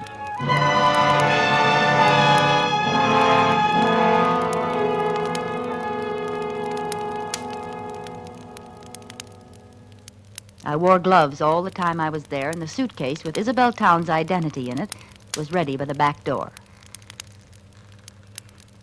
The hours passed like centuries, and the old house creaked like a sick old man in a squeaky bed. Of course, it might be the house, or it might be someone on the stairs. And then it was 10 o'clock. I was standing at the other end of the room, facing the door. The light was very dim. I heard the feet coming up the stairs, or was it just the creaking of the old house? No.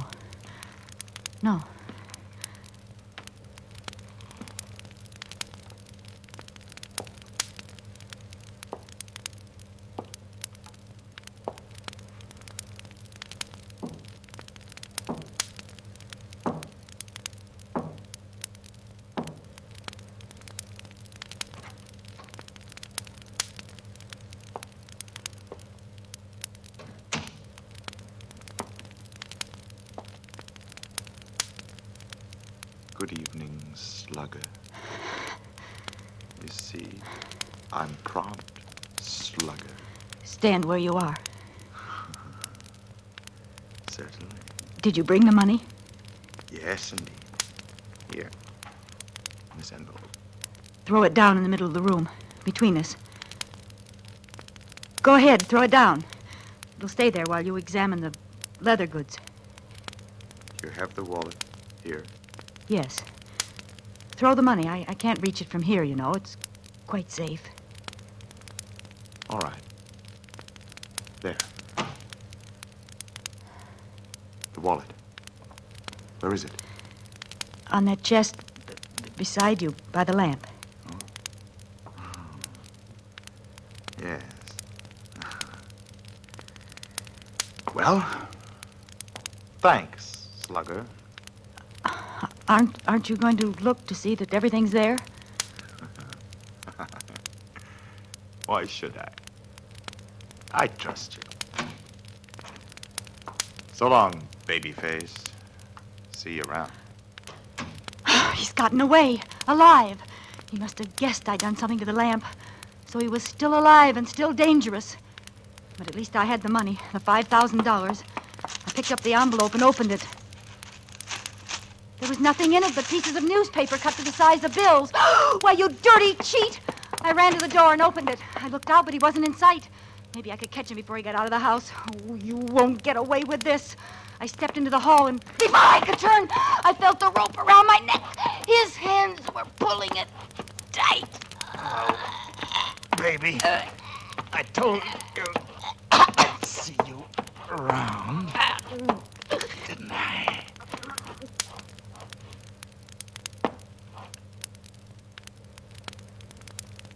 There you are, baby. You're paid off in full. Now, we'll just go back inside.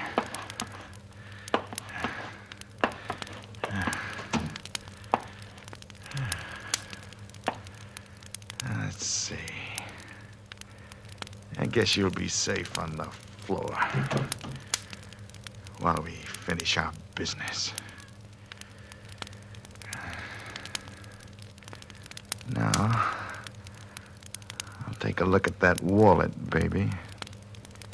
You might have held out some of those clippings. I'll just turn on this light.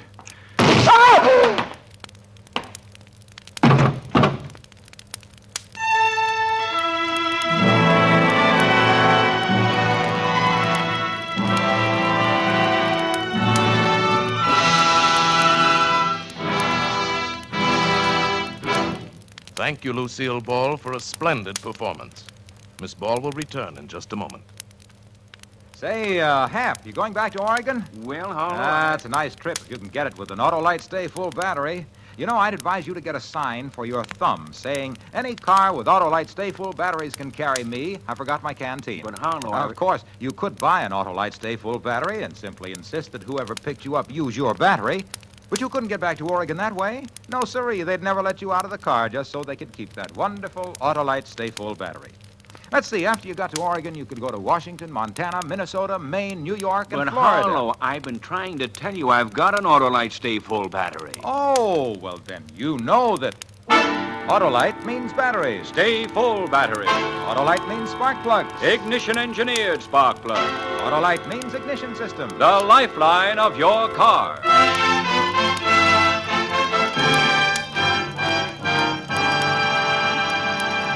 And now here again is Miss Lucille Ball. It's always a great pleasure to appear on Suspense, especially when the part is so unusual and exciting. That's right, Miss Ball. The part of Isabel tonight was very different from your regular radio role on My Favorite Husband. Plug? Why not? Why not? Something like, listen to Lucille Ball as Liz Cougat on My Favorite Husband every Saturday night. Over your favorite CBS station. All right? Wonderful. And I hope all of you will be listening next week when Suspense presents William Powell in a role that's also different from the parts he's been playing lately. He's playing a man who's just stolen $250,000 and then finds out that... But you'll hear about it next Thursday when Suspense brings you Give Me Liberty, another gripping study in... Suspense.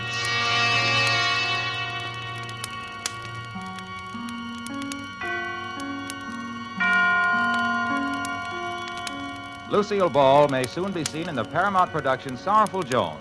Barry Kroger was heard tonight in the part of the Strangler. Tonight's suspense play was written by Virginia Cross with music composed by Lucian Moraweck and conducted by Lud Gluskin. The entire production was under the direction of Anton M. Leader. In the coming weeks, Suspense will present such stars as John Garfield, Margaret O'Brien, Sidney Greenstreet, Agnes Moorehead, Edmund O'Brien, and many others. Make it a point to listen each Thursday to Suspense, radio's outstanding theater of thrills. And next Thursday, same time, hear William Powell in Give Me Liberty.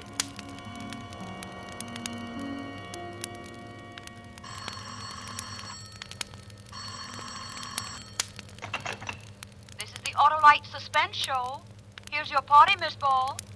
We should all support our local community chest in their drives for funds. Money is badly needed for aid to the handicapped, child care, hospitals, clinics, and a host of other humanitarian services. Subscribe to your local community chest. Everybody benefits, everybody gives. Thank you. This is CBS, the Columbia Broadcasting System.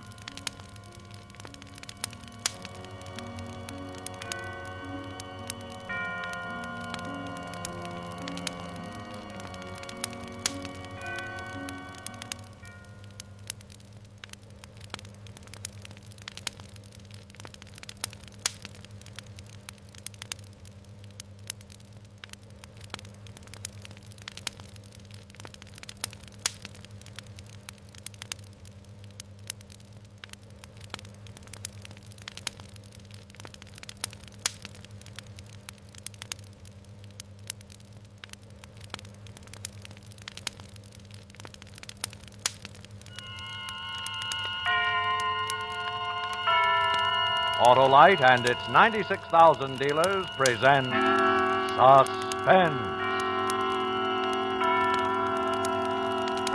Tonight, Autolite brings you Vamp Till Dead, a suspense play starring Miss Ginger Rogers.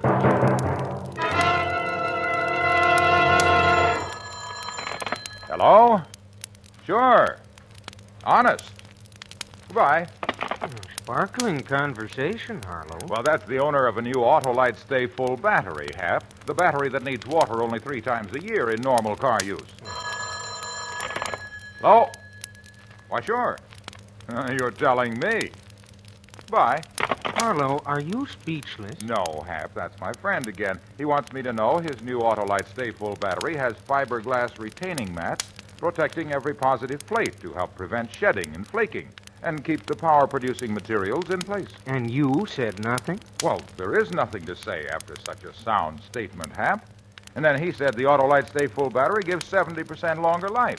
as proved by tests conducted according to SAE minimum life cycle standards.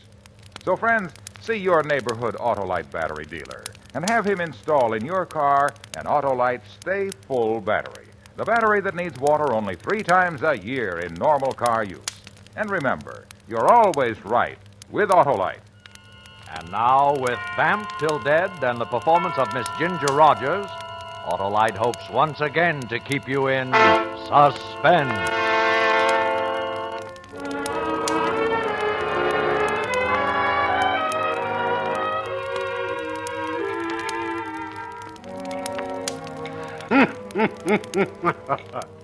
Your first name, I've forgotten. What did you say it was? Amy, Mr. Gentry. Amy Watkin. Amy. Yes. And are you a good secretary, Amy? Why, you have all of my recommendations, Mr. Gentry. I mailed them to you a week ago. Oh, yes. To be sure, I must have looked at them or I wouldn't have hired you and had you come all the way from New York now, would I? You've never worked for a writer. Do you think you'll like it here in this big house, working for me? I hope so, sir. Sir. Sir. That's very good. Did that politeness come from some secretarial school, or perhaps your dear old mother taught it to you? No, I know, sir. Never mind, Amy. As soon as we finish eating, you may unpack, write whoever you have to write, and explain that you are safely here. We start work first thing in the morning. I'll attend to all that, Mr. Gentry. What do you think of me? I beg your pardon? Me? How do I strike you? What am I? A gentle person, a wit, a profound talent, a buffoon? Tell me, Amy. I'd be interested in your opinion. Well, I've only known you half an hour, Mr. Gentry. Then I'll tell you I'm a writer. Amy, do you know what it means to have 1,000,000 words inside of you and not be able to let them out? No, sir. It's an utter horror, and that's the way it's been with me for almost a year. But now I'm ready to go back to work again and release those 1,000,000 words. To take them down, that'll be your job. I'll do my best, Mr. Gentry. It's not going to be easy, very demanding, Amy. That's why I'm paying you a good salary. I'll make you work when it's working time. I understand, Mr. Gentry. Sometimes I feel like working, and sometimes I don't. And sometimes I like carnations on the dinner table, Amy. Very hard to get. Shipping problems in winter like this.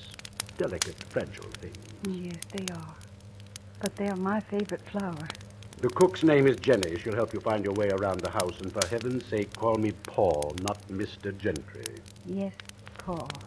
Oh, that's better. I suppose you're tired. Yes, I am.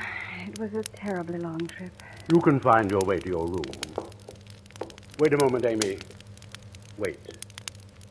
First time I've had a good look at you. Can't see by candlelight over a dinner table.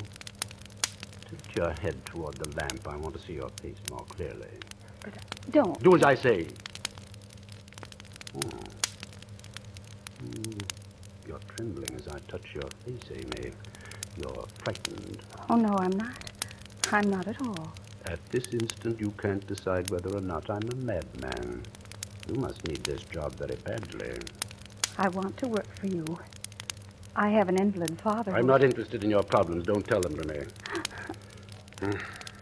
Amy, it's an assistance to me if people adjust to new situations as quickly as possible. Have you heard about my wife? No, sir. I haven't. Well, you will, so I'll tell you. People around here say I killed Mrs. Gentry.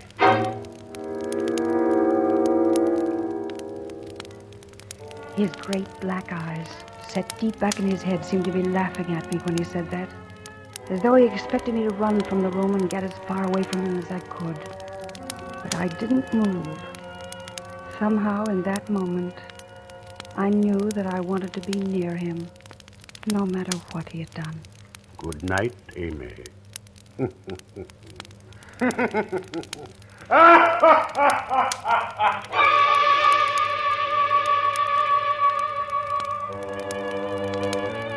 I went upstairs to my room. I could still hear laughter even after I closed the door. And then, finally it stopped. And I was lying across my bed when I was aware that someone was standing beside me. He's like that, child. You mustn't mind him. What? It's his way. A way you'll come to know and understand if you remain here and work for him. I'm Jenny, the cook.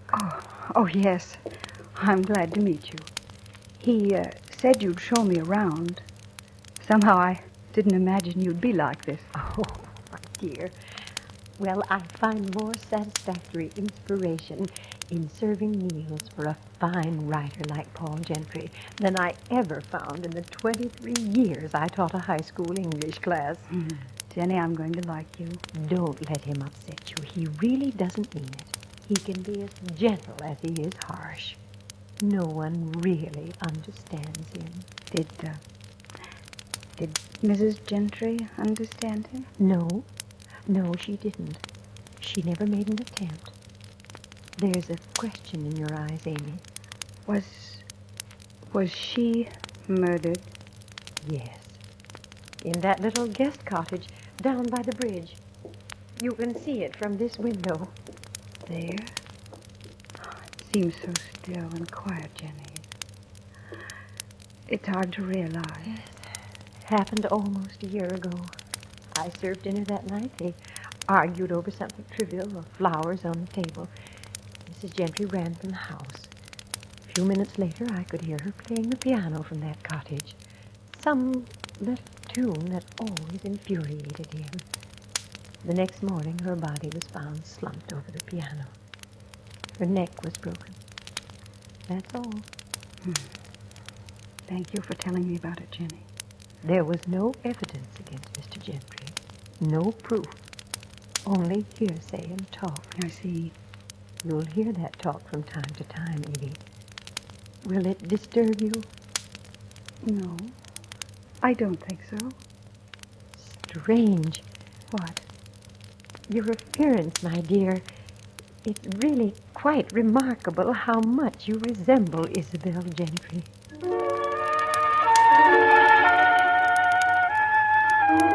I didn't go right to bed that night.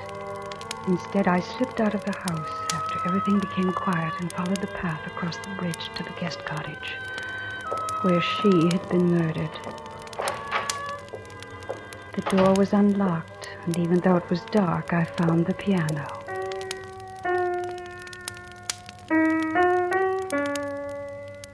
As I played, I wondered how much of Paul Gentry I might have understood if I had been Isabel.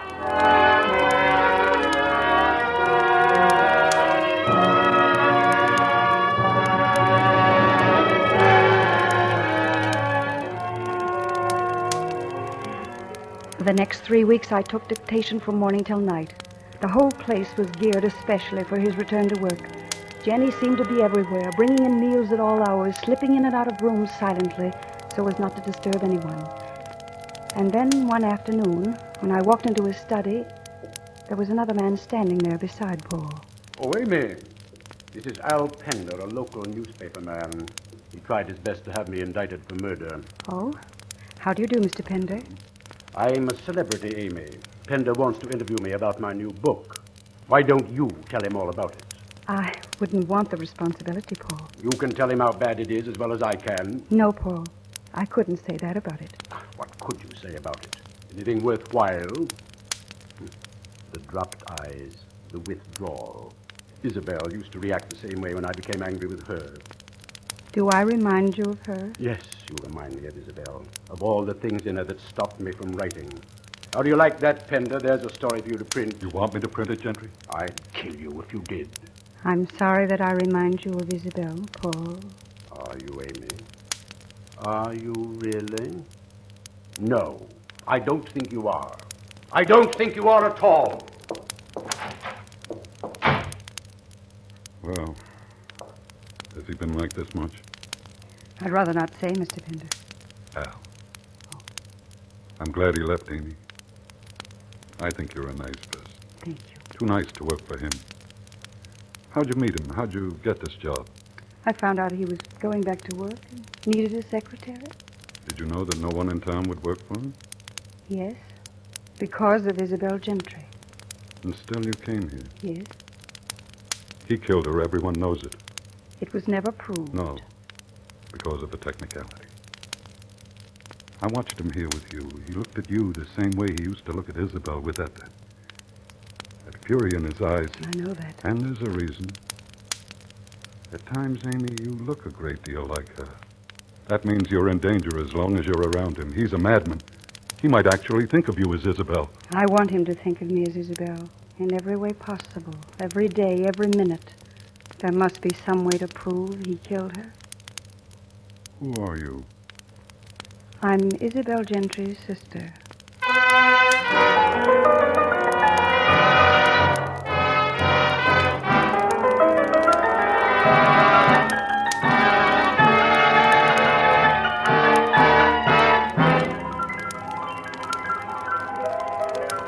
Autolite is bringing you Miss Ginger Rogers with John Hoyt in Vamp Till Dead.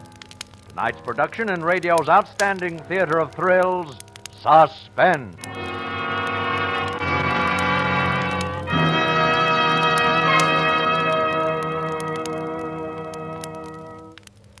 No phone calls, Harlow. I guess I'll start to go. Well, you'll have plenty of starting power to get going in your car, Hap, with an Autolite Stay Full battery, the battery that needs water only 3 times a year in normal car use. Harlow, you throw those lines so fast, I need a chest protector. Protection? Why, the Autolite Stay Full battery has over 3 times the liquid protection of batteries without Stay Full features. So, the Stay Full needs water only 3 times a year in normal car use. Go on, Harlow, and remind me... That the Autolite Stay Full battery has fiberglass retaining mats protecting every positive plate to help reduce shedding and flaking and keep the power-producing materials in place. How long can this last? Autolite Stay Full batteries last longer, give 70% longer life, in fact, as proved by tests conducted according to SAE minimum life cycle standards. Good night, Harlow. Yes, friends, it's a good night to join the legion of lads and lassies who've latched on to an Autolite Stay Full battery, the battery that needs water only 3 times a year in normal car use. See your neighborhood Autolite battery dealer. And remember, you're always right with Autolite. And now, Autolite brings back to our Hollywood soundstage Miss Ginger Rogers in Elliot Lewis's production of Vamp Till Dead, a tale well calculated to keep you in suspense.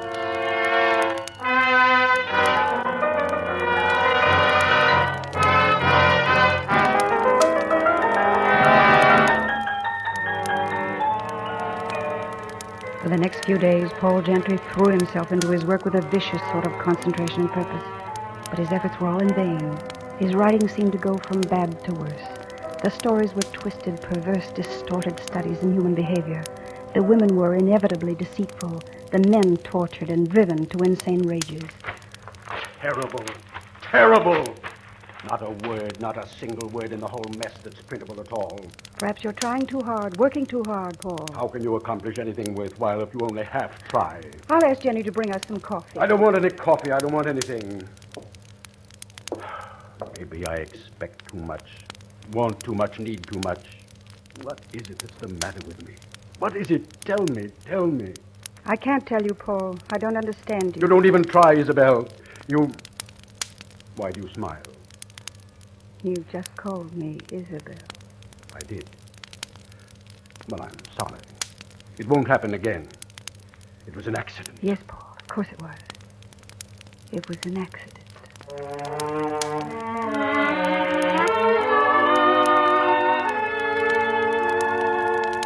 For the first time since I had met him, Paul Gentry was confused, and it was the confusion I had been hoping for.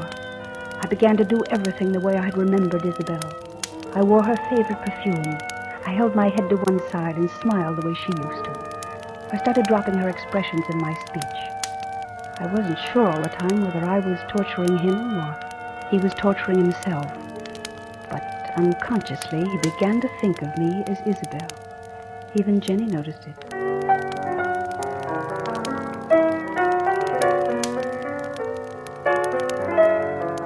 Amy! Oh, I didn't notice you come in, Jenny. What are you doing?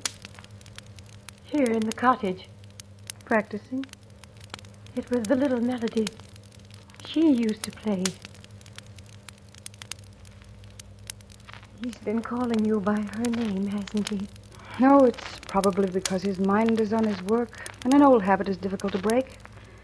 When you're not thinking about it, You fixed your hair the way she used to wear it. Have I? I often put it up like this. Do you think my hair would really bother him, Jenny? Oh, it's hard to tell. The poor man. She was such a part of his life. I guess he can't quite give her up even yet. Oh, maybe it'd be better if he didn't even try. A memory is sometimes a wonderful thing. Not hers. There was something about her that killed his inspiration to create and left him with a feeling only to destroy. And he's done a good job, starting with himself. His writing is very bad. What do you think I could do to help him? Leave. Because no one can help him but himself. But if he's going to write, he needs me. Do you want to go through life with a picture in your mind of man being eaten alive by the acids that are burning inside of him? Jenny, why do you stay? Oh, I'm like his desk or the chair he sits on, just a piece of furniture doing a job. He doesn't think about me one way or the other. Someday I'll be able to see him get back to writing the way he used to. You mean without her? Yes. Do you think he killed her, Jenny? That's something I don't dare think about, Amy.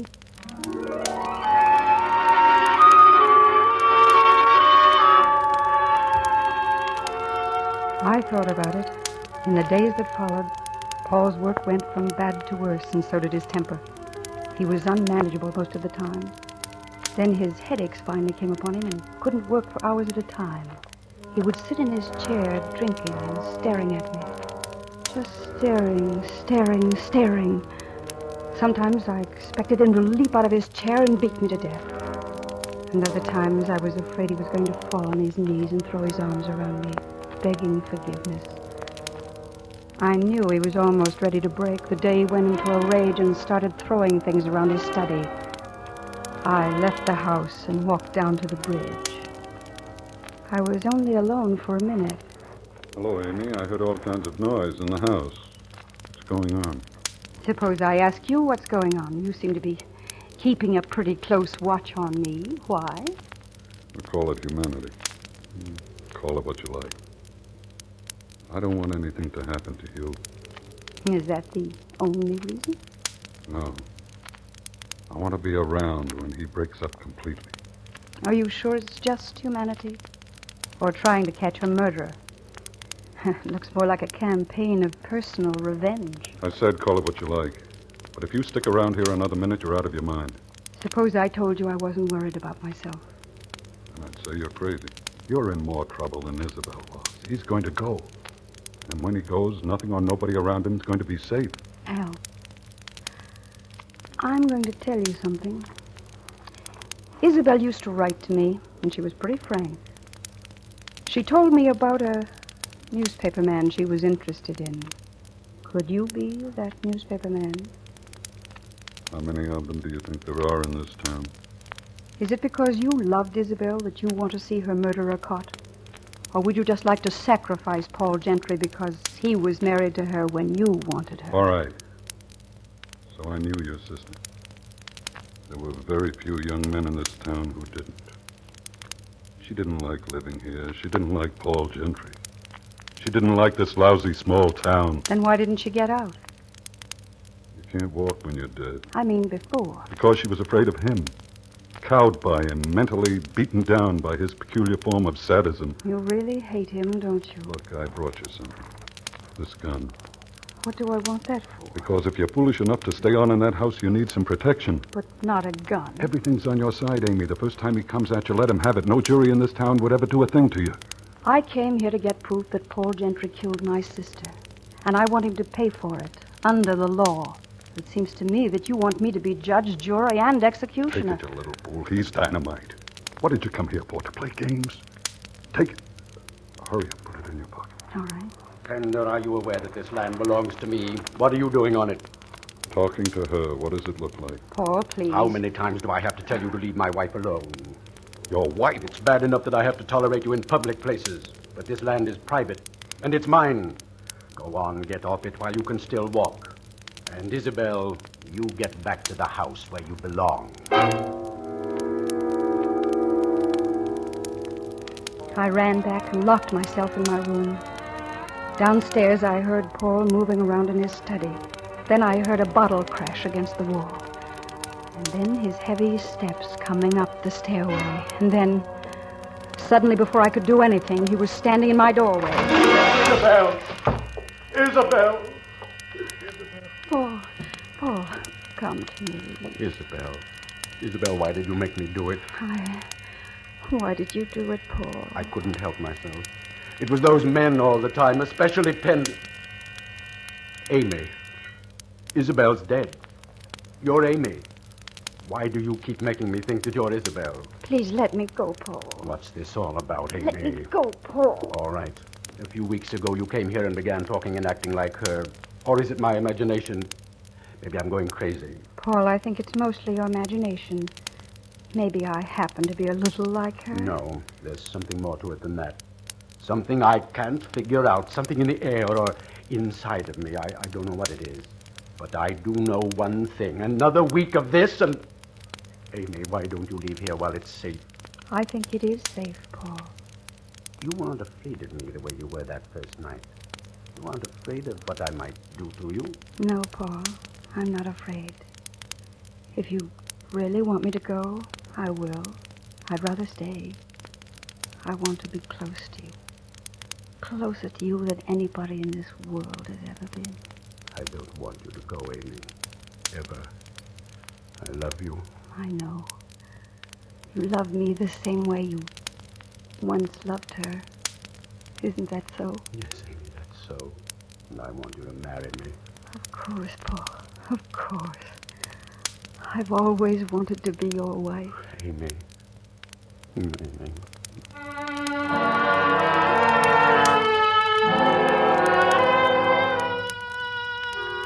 I let him kiss me then, hoping he wouldn't feel the gun in my pocket. I knew that very soon I might have to use it.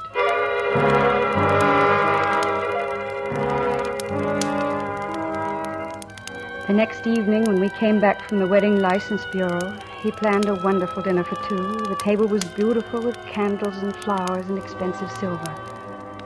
When I walked into the dining room, I was dressed in the perfect image of my sister, as I remembered her.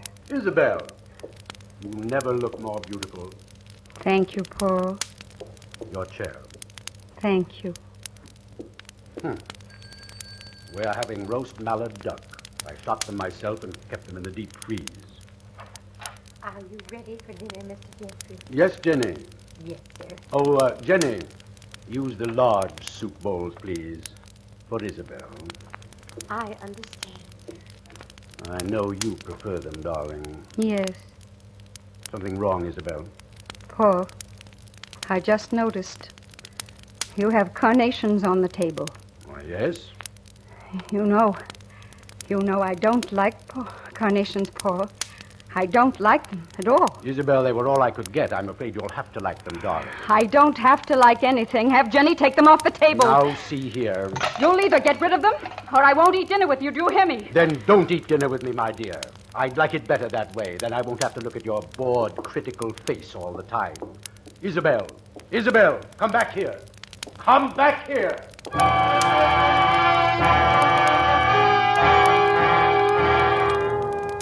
I rushed out the door and down toward the cottage.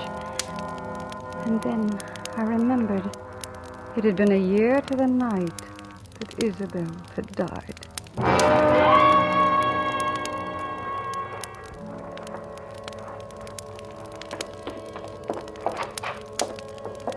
And then I was in the cottage where it had happened, sitting at the piano, playing her tune.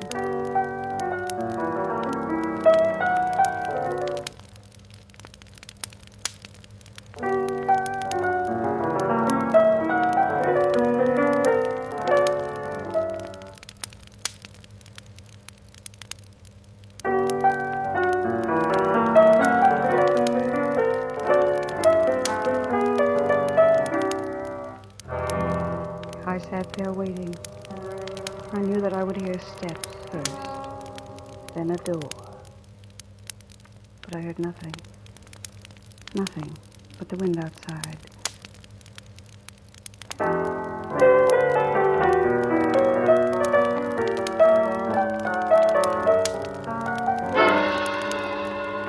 And then I heard the steps. You! Oh, no! Don't! Oh, don't! Amy, are you all right? Yes, yes, I had to do it this way. I had know. to. Don't try to talk to me, Amy. It's all right. Stay where you are, Pender, or I'll blow your head off. You're wrong, Paul. It wasn't me. Paul, darling. She was the one. Jenny. She tried to kill Amy the same way she killed Isabel. She thought Amy was going to take you away from her. Oh, Amy, my darling, I'm sorry you had to go through this. Oh, Paul. Paul, do you know who I am? Who I really am? Yes, I know you're not Isabel. I've known all along.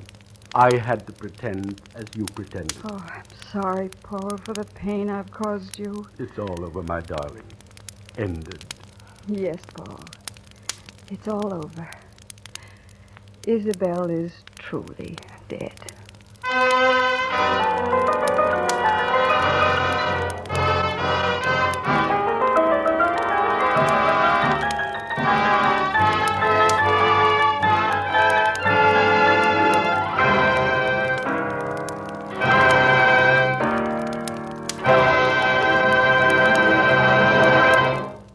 Suspense, presented by Autolite. Tonight's star, Ginger Rogers. Friends, this is Harlow Wilcox again. I'd just like to remind you that you're always right with the more than 400 products made by Autolite for cars, trucks, planes, and boats in 28 plants from coast to coast. These include complete electrical systems used as original equipment on many leading makes of America's finest cars. Electric windshield wipers, starting motors, voltage regulators, coils, distributors, wire and cable, generators, all engineered to fit together perfectly, work together perfectly, because they're a perfect team. So, friends, don't accept electrical parts supposed to be as good. Ask for and insist on original factory parts at your neighborhood service station, car dealer, garage, or repair shop. And because all Autolite parts are original factory parts, you can be sure you're right, because you're always right with Autolite.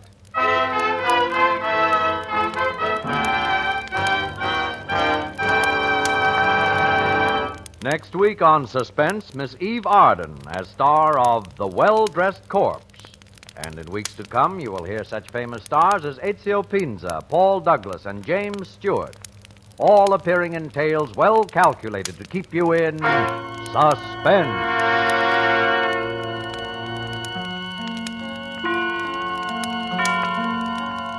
Suspense is produced and directed by Elliott Lewis, with music composed by Lucien Morawek and conducted by Lud Gluskin. Vamp Till Dead was written for Suspense by E. Jack Newman and John Michael Hayes. Included in tonight's cast were John Hoyt, Jeanette Nolan, and Ed Max. Ginger Rogers is soon to be seen in the Universal International picture The Groom Wore Spurs. And remember, next week on Suspense, Miss Eve Arden in The Well-Dressed Corpse.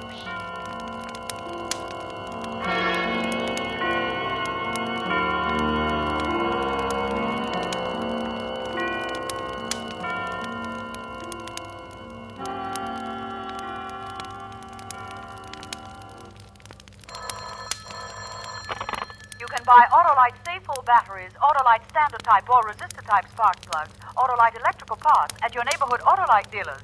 Switch to Autolite. Good night. This is CBS, the Columbia Broadcasting System.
Autolite and its 98,000 dealers bring you Richard Widmark, Kathy Lewis, and Elliot Lewis in tonight's presentation of Suspense.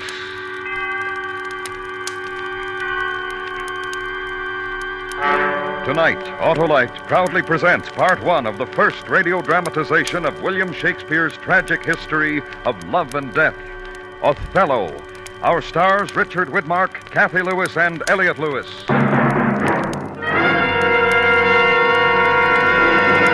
Harlow, what's this great electing system of yours? Oh, you mean the Autolite electrical system that's designed to work as a perfect team. The generator, starting motor, distributor, and coil, spark plugs, battery, and all the other units are related by Autolite engineering design and manufacturing skill to give you the smoothest performance money can buy. Can it get me reelected, Harlow? Senator, with an Autolite electrical system, you just can't lose. It starts the instant you turn the starting switch and works every second your engine runs. It works, too, every time you blow the horn, turn on lights, radio, heater, or electric windshield wiper. Sounds mighty important. It sure is, and that's why it pays to treat the electrical system of your car to a periodic checkup at your car dealer or your nearest authorized Autolite service station.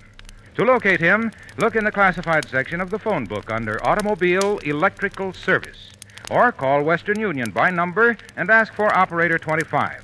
And remember, from bumper to tail light, you're always right with Autolite. And now, Autolite presents transcribed part one of William Shakespeare's Othello, starring Richard Widmark as Iago, and Kathy Lewis as Desdemona, and Elliot Lewis as the Moor, hoping once again to keep you in suspense.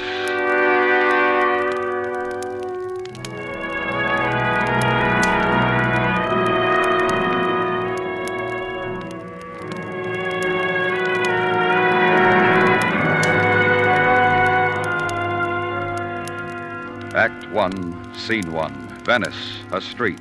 Enter Roderigo and Iago. You told me you hated the Moor. Despise me if I do not. I know my price, Roderigo. I am worth no worse a place. But, says he, I have already chosen my officer. And what was he? Forsooth, one Michael Cassio of Florentine.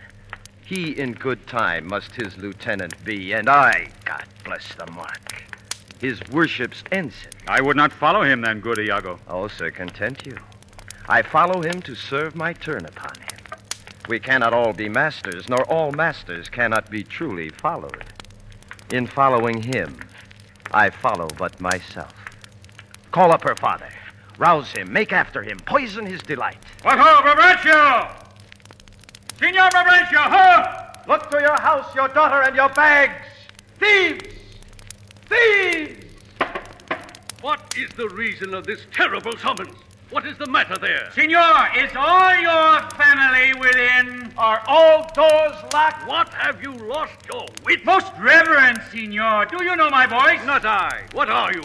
My name is Roderigo. Oh, worst welcome. I have charged you not to haunt about my doors. In honest plainness, you've heard me say my daughter is not for you. Sir, I beseech you that your fair daughter, Desdemona, to the gross clasps of a lascivious Moor has fled. Straight satisfy yourself. If she be in her chamber or your house, let loose on me the justice of the state for this delusion. Strike on the tinder hoe. Give me a taper. Call up all my people. Like, I say, like! Farewell, Roderigo, for I must leave you. It seems not meet nor wholesome to my place to be produced against the Moor. Lead to the arsenal the razed search, and there will I be with him. So farewell.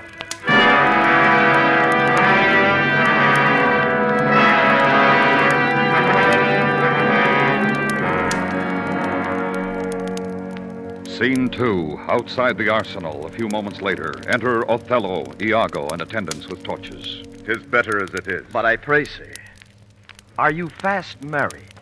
For be sure of this, that Signor Brabantio is much beloved, and hath in his effect a voice potential as double as the Duke's. He will divorce you. Let him do his spite. My loyal services shall outtongue his complaints. For no Iago, but that I love the gentle Desdemona. But look, what lights come yonder? These are the razed father and his friends. You had best go in. Not I must be found. Is it they? By Janus, I think no. The servants of the Duke and my Lieutenant Cassio. The goodness of the night upon you, friends. What is the news, Cassio? The Duke does greet you, General, and he requires your post-haste appearance even on the instant. What's the matter, think you? Something from Cyprus, as I may divine. You've been hotly called for. It is well I'm found by you. Come, Captain, will you go? Have with you. Here comes another troop to seek for you. It is Brabantio, General. Be advised, he comes to bad intent. Hola! Stand there! Signor, it is the Moor. Then down with him. Thief! Keep up your bright sword for the duel, Rustum. Foul thief! Where hast thou stowed my daughter? I'll have disputed on. Where will you that I go to answer this your charge? To prison. What if I do obey? How may the Duke be therewith satisfied, whose messengers are here about my side, upon some present business of the state to bear me to him? The Duke in council, and this time of the night, bring him away. Mine's not an idle cause. The Duke himself cannot but feel this wrong as 'twere his own.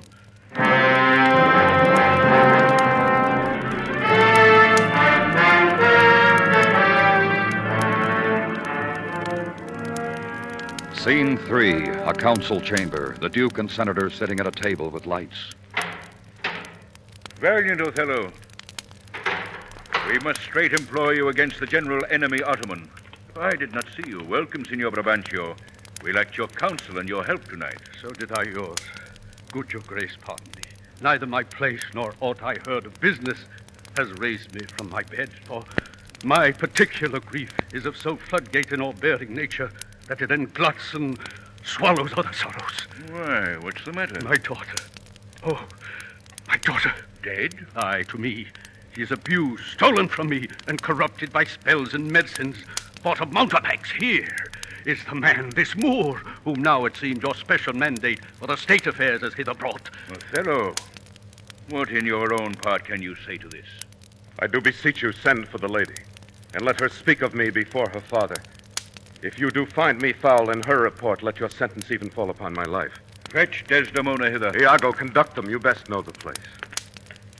And till she come, as truly as to heaven, I'll present how I did thrive in this fair lady's love, and she in mine. Say it, Othello. Her father loved me, oft invited me, still questioned me the story of my life from year to year. I ran it through. I spoke of most disastrous chances, of moving accidents by flood and field, of being taken by the insolent foe and sold to slavery. And my redemption thence. This to hear would Desdemona seriously incline, and with a greedy ear devour up my discourse.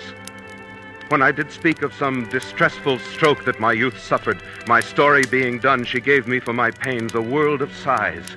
She swore in faith 'twas strange, 'twas passing strange. 'Twas pitiful, 'twas wondrous pitiful. She wished she had not heard it, yet she wished that heaven had made her such a man. She thanked me, and bade me, if I had a friend that loved her, I should but teach him how to tell my story, and that would woo her. Upon this hint I spoke. She loved me for the dangers I had passed, and I loved her that she did pity them. This only is the witchcraft I have used. Here comes the lady, let her witness it. Come hither, gentle mistress. Do you perceive in all this noble company where most you owe obedience? My noble father, I do perceive here a divided duty. To you I am bound for life and education. My life and education both do learn me how to respect you. But here's my husband. And so much duty as my mother showed to you, preferring you before her father, so much I challenge that I may profess due to the Moor, my lord. Come hither, Moor. I here do give you that with all my heart I would keep from you. For your sake, Jewel, I am glad at soul I have no other child. I have done, my lord. Beseech you now to the affairs of state. The Turk, with most mighty preparation, makes for Cyprus. Othello, the fortitude of the place is best known to you, and though we have there Montano, a substitute of most allowed sufficiency, yet opinion, a sovereign mistress of effects, throws a more safer voice on you. I do undertake these present wars against the Ottomans. At 10 in the morning here we'll meet again. Othello, leave some officer behind, and he shall our commission bring to you. Please, your grace, my ensign Iago, a man he is of honesty and trust. To his conveyance I assign my wife, with what else needful your good grace shall think to be sent after me. Let it be so. Good night to everyone. Adieu, brave Moore. Use Desdemona well. Look to her, Moore. Have a quick eye to see. She has deceived her father. May do thee. My life upon her faith. Come, Desdemona. I have but an hour of love, of worldly matters and direction to spend with thee. We must obey the time. What sayest thou, Rodrigo? What will I do? Why, go to bed and sleep. I will incontinently drown myself. If you do, I shall never love thee after. Why, thou silly gentleman? What should I do? I confess it is my shame to be so fond of her, but it is not in my virtue to amend it. Virtue a fig. 'Tis in ourselves that we are thus or thus. Our bodies are gardens, to the which our wills are gardeners. Come, be a man. Drown thyself. Drown cats and blind puppies. Put money in thy purse. It cannot be that Desdemona should long continue her love unto the Moor. Put money in thy purse, nor he to her. It was a violent commencement, and you shall see an answerable sequestration. Put but money in thy purse. These Moors are changeable in their wills. She must change for youth. She will find the error of her choice. She must have change. She must. If you must damn yourself, do it a more delicate way than drowning. Make all the money you can. You shall enjoy her. Will you be fast to my hopes? You are sure of me. Go, make money. I have told thee often, and I tell thee again and again. I hate the Moor. Adieu. I'll be with thee betimes.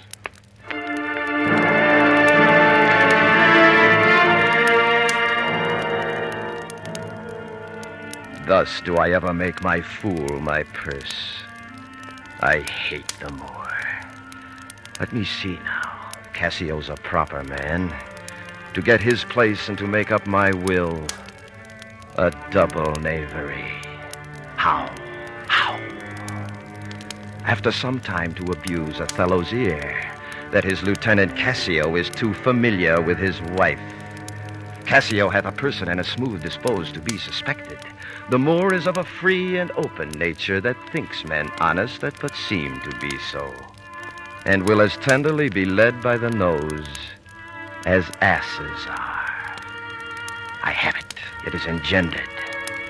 Hell and night must bring this monstrous birth to the world's light.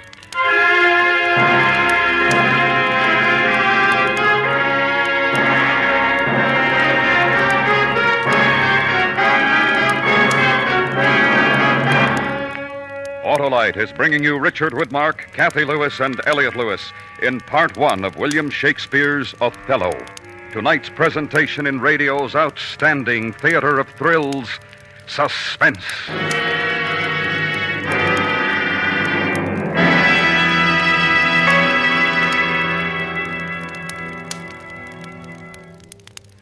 Say, Harlow, how long has Autolite been making electrical systems? Ever since 1911, Senator, when Autolite developed the first 2-unit, 6-volt automotive electrical system ever used as original equipment. That was the granddaddy of today's complete and precision-made system, which includes generator, starting motor, distributor and coil, spark plugs, battery, voltage regulator, and their thousands of component parts. All working together perfectly, eh, Harlow? Right, and you get the wonderful and economical operation you expect because it's an Autolite electrical system. That means that every unit and component part is related by Autolite engineering design and manufacturing skill to give you the smoothest performance money can buy. Sounds convincing, Wilcox. So, friends, be sure to specify Autolite original service parts for your Autolite-equipped car. And remember, from bumper to tail light, you're always right with Autolite. And now, Autolite brings back to our Hollywood soundstage Richard Widmark, Kathy Lewis, and Elliot Lewis in Mr. Lewis's production of William Shakespeare's Othello, a tale well calculated to keep you in suspense.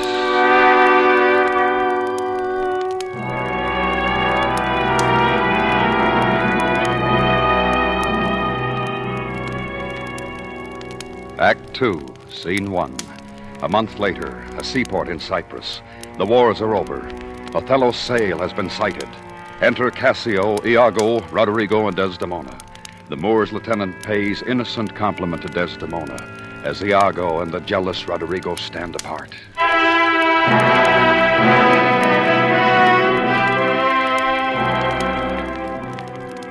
He takes her by the palm. Aye, well said. Whisper. With as little a web as this, will I ensnare as great a fly as Cassio. Aye, smile upon her, do. I will catch you in your own courtesies. Good, well kissed. An excellent courtesy. 'Tis so indeed. Yet again your fingers to your lips. Would they were clyster pipes for your sake. The Moor, I know his trumpet. 'Tis truly so. Let's meet him and receive him. Oh, my fair warrior. My dear Othello. It gives me wonder great as my content to see you here before me. If it were now to die, 'twere now to be most happy. For I fear my soul has her content so absolute that not another comfort like to this succeeds in unknown fate. The heavens forbid but that our loves and comforts should increase even as our days do grow. Amen to that, sweet powers. I cannot speak enough of this content. It stops me here. It is too much of joy. In this, the greatest discords be that e'er our hearts shall make. I prithee, good Iago, go to the bay and disembark my coffers. Come, Cassio. Come, Desdemona. Once more, well met at Cyprus. I will tell you this, good Roderigo. Desdemona is directly in love with Cassio. With him? Why, 'tis not possible. Mark me with what violence she first loved the Moor, but for bragging and telling her fantastical lies.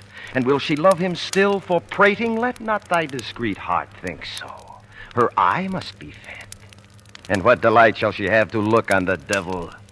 Her delicate tenderness will find itself abused and compel her to some second choice. Now, sir, this granted. Who stands so eminently in the degree of this fortune as Cassio does? I cannot believe that in her. She's full of the most blessed conditions. Blessed fig's end. Didst not see her paddle with the palm of Cassio's hand? Didst not mark that? Yes, but that was but courtesy. Lechery by this hand. An index, an obscure prologue to the history of lust and foul thoughts. They met so near with their lips that their breaths embraced together. But, sir, watch you tonight. Cassio knows you not. I'll not be far from you. Do you find some occasion to anger Cassio? Well, provoke him that he may strike you. For even out of that will I cause these of Cyprus to mutiny, whose qualification shall come into no true trust again but by the displanting of Cassio. So shall you have a shorter journey to your desires. I will do this if I can bring it to any opportunity. I warrant thee. Meet me by and by at the citadel.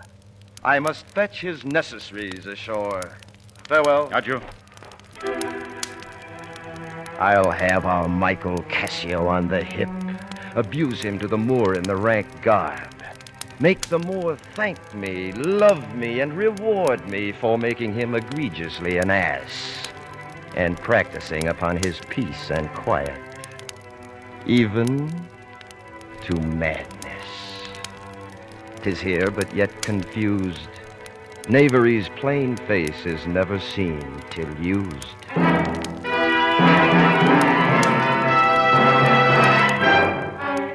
Scene, a hall in the castle.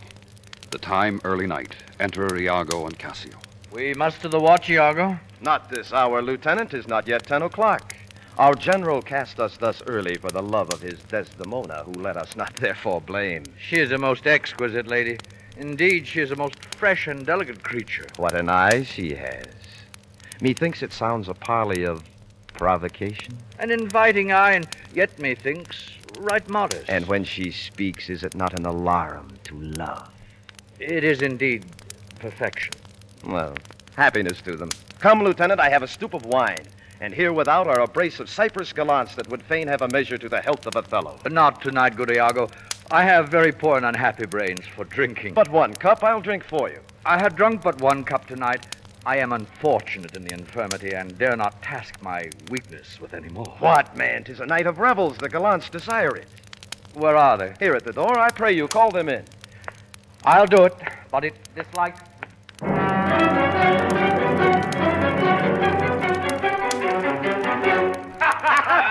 Gentlemen, let's look to our business. Do not think, gentlemen, I am drunk. This is my right hand and this is my left hand. I am not drunk now. I can stand well enough and speak well enough. Very well, then. You must not think that I am drunk. To the master's platform. Come, let's set the watch. Good Montano. You see this fellow that has gone before. He is a soldier fit to stand by Caesar. Yet I fear the trust Othello put him in on some odd time of his infirmity will shake this island. Huh? But is he often thus? 'Tis evermore the prologue to his sleep. It were well the general were put in mind of it. Help! Help! But hark, what noise? Help, you rogue, you rascal! What's the matter, Lieutenant? I'll beat the knave into a wicker bottle. Beat me? Do you prate rogue? Good, Lieutenant. Pray, sir, hold your hand. Let me go, sir. I'll knock you on the mazzard. Come, you're drunk. Drunk? Rodrigo, away. Go out and cry a mutiny. Nay, good lieutenant, sir. Montano. Help, masters. Who's that rings the bell? The town will rise. What is the matter here? Hold for your lives. Lieutenant, sir. Montano. Gentlemen, have you forgot all sense of place and duty? Hold! The general speaks to you.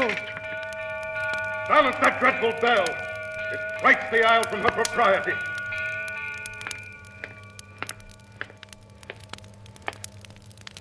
What's the matter, masters? Honest Iago that looks dead with grieving. Speak, who began this? I do not know. I cannot speak any beginning to this peevish odds. How came it, Michael, you were thus forgot? I pray you, pardon me, I cannot speak. Worthy Montano, what's the matter that you unlace your reputation thus and spend your rich opinion for the name of a knight brawler? Give me answer to it. Worthy Othello, I am hurt to danger. Your officer Iago can inform you. Now, by heaven, if I stir or do but lift this arm, the best of you shall sink in my rebuke. Iago, who began? If you deliver more or less than truth, you are no soldier. Touch me not so near. I had rather have this tongue cut from my mouth than it should do offense to Michael Cassio. Yet I persuade myself to speak the truth shall nothing wrong him. Thus it is, General. Montano and myself being in speech, there comes a fellow crying out for help, and Cassio following him with determined sword to execute upon him. Sir, Montano steps into Cassio and entreats his pause. Myself, the crying fellow, did pursue. He, swift of foot, outran my purpose. When I came back, for this was brief, I found them close together at blow and thrust, even as again they were when you yourself did part them. Though Cassio did some little wrong to him, yet surely he received from him that fled some strange indignity which patience could not pass. I know, Iago, your honesty and love does mince this matter, making it light to Cassio. Cassio, I love thee, but never more be officer of mine. Montano, for your hurts, myself will be your surgeon. Lead him off. Iago, look with care about the town and silence those whom this vile brawl distracted. Good night. Tell me, Cassio, what was he that you followed with your sword? What had he done to you? I remember a mass of things, but nothing distinctly. Quarrel, but nothing wherefore. But you are now well enough. How came you thus recovered? It has pleased the devil's wrath. One unperfectness shows me another to make me frankly despise myself. Come, you are too severe morally. I will ask him for my place again. He shall tell me I am a drunkard. Come. You or any man living may be drunk at some time. I'll tell you what you shall do. Our general's wife is now the general. Confess yourself freely to her. Importune her help to put you in your place again. She is of so free, so kind, so apt, so blessed a disposition She holds it a vice in her goodness not to do more than she is requested. This broken joint between you and her husband, entreat her to splinter. You advised me well. I protest. In the sincerity of love and honest kindness. In the morning will I beseech the virtuous Desdemona to undertake for me. I'm desperate of my fortunes if they check me here. You are in the right. Good night, Lieutenant. I must to the watch. Good night, honest Iago. And what is he, then, that says I play the villain? When this advice is free, I give, and honest, probable to thinking, and indeed the course to win the more again. For while this honest fool plies Desdemona to repair his fortunes, and she for him pleads strongly to the Moor, I'll pour this pestilence into his ear. Yet she repels him for her lust, and by how much she strives to do him good, she shall undo her credit with the Moor. So will I turn her virtue into pitch, and out of her own goodness make the net that shall enmesh them all.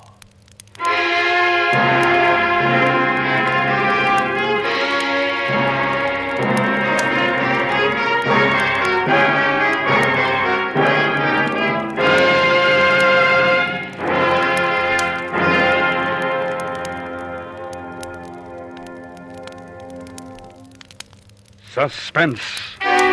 Part 1 of Othello by William Shakespeare. Tonight stars Richard Widmark, Kathy Lewis, and Elliot Lewis. This is Harlow Wilcox speaking for Autolite, world's largest independent manufacturer of automotive electrical equipment. Autolite is proud to serve the greatest names in the industry. They are members of the Autolite family, as well as are the 98,000 Autolite distributors and dealers in the United States and thousands more in Canada and throughout the world. Our family also includes the nearly 30,000 men and women in 28 great Autolite plants from coast to coast and Autolite plants in many foreign countries, as well as the 18,000 people who have invested a portion of their savings in Autolite. Every Autolite product is backed by constant research and precision built to the highest standards of quality and performance.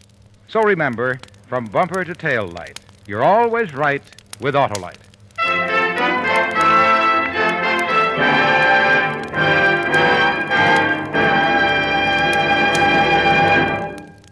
Next week, we conclude this first radio adaptation of William Shakespeare's tragic history of love and treachery and death, Othello.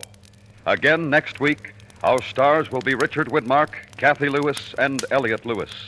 And again next week, we hope to keep you in suspense.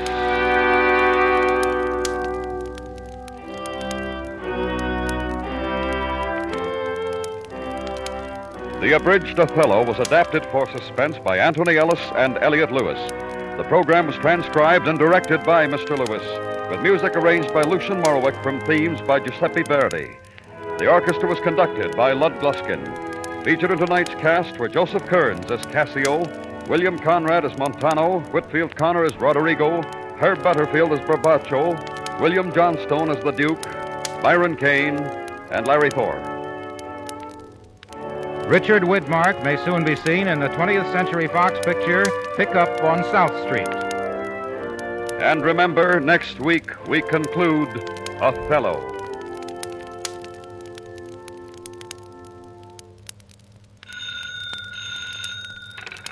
You can buy Autolite electrical parts, Autolite stay-full batteries, and Autolite resistor or standard-type spark plugs at your neighborhood Autolite dealers. Switch to Autolite. Good night. Planned saving is best saving. Your bank will be happy to arrange for your regular purchase of United States savings bonds. The service is free. Why not sign up tomorrow for planned savings through savings bonds?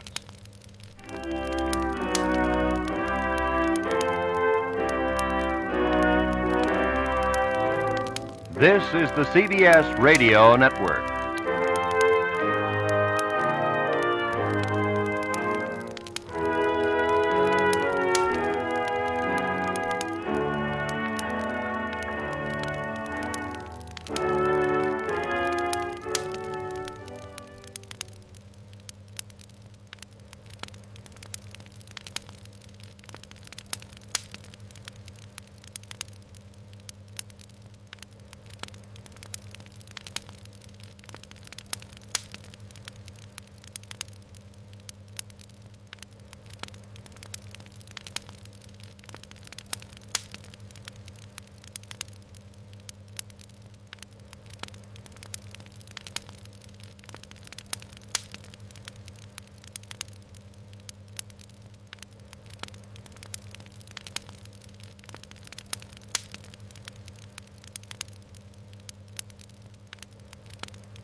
And now, tonight's presentation of radio's outstanding theater of thrills, Suspense.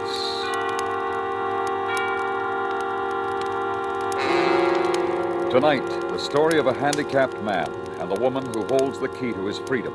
We call it Give Me Liberty.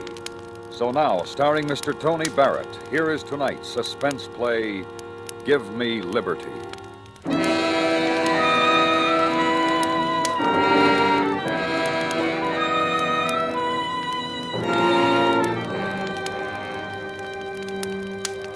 I embezzled $250,000.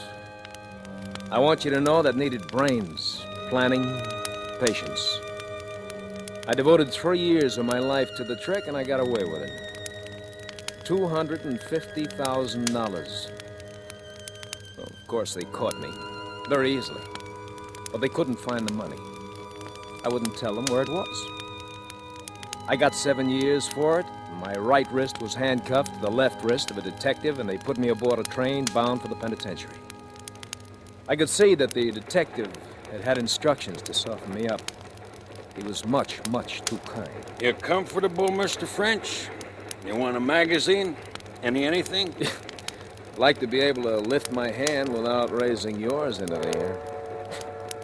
Can't you guard me without being quite so attached to me? Why, sure, I guess we can work that out.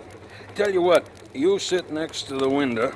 I'll kind of box you in, and that way you can wear the cuffs all by yourself and nobody loses. Yeah, thank you. Let me get my keys.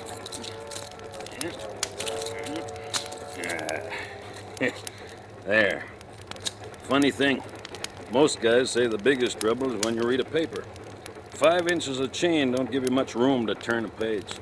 I'm not worrying. I'll have 7 years for reading. 7 years and $250,000. Say, how smart does a guy have to be to get his hooks on so much lettuce? Would you like some of it?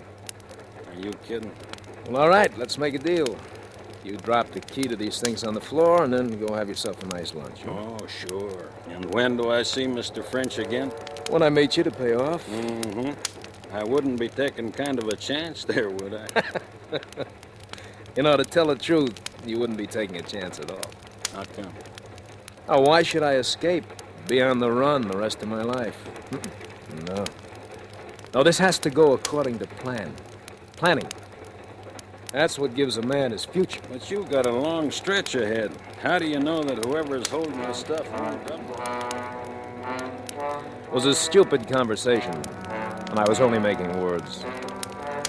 I looked out at the fields and brooks and houses rushing past. I wouldn't see these things for 7 years, not counting time off for good behavior. But then I'd be free again, and I'd have my $250,000. Not a bad salary, huh?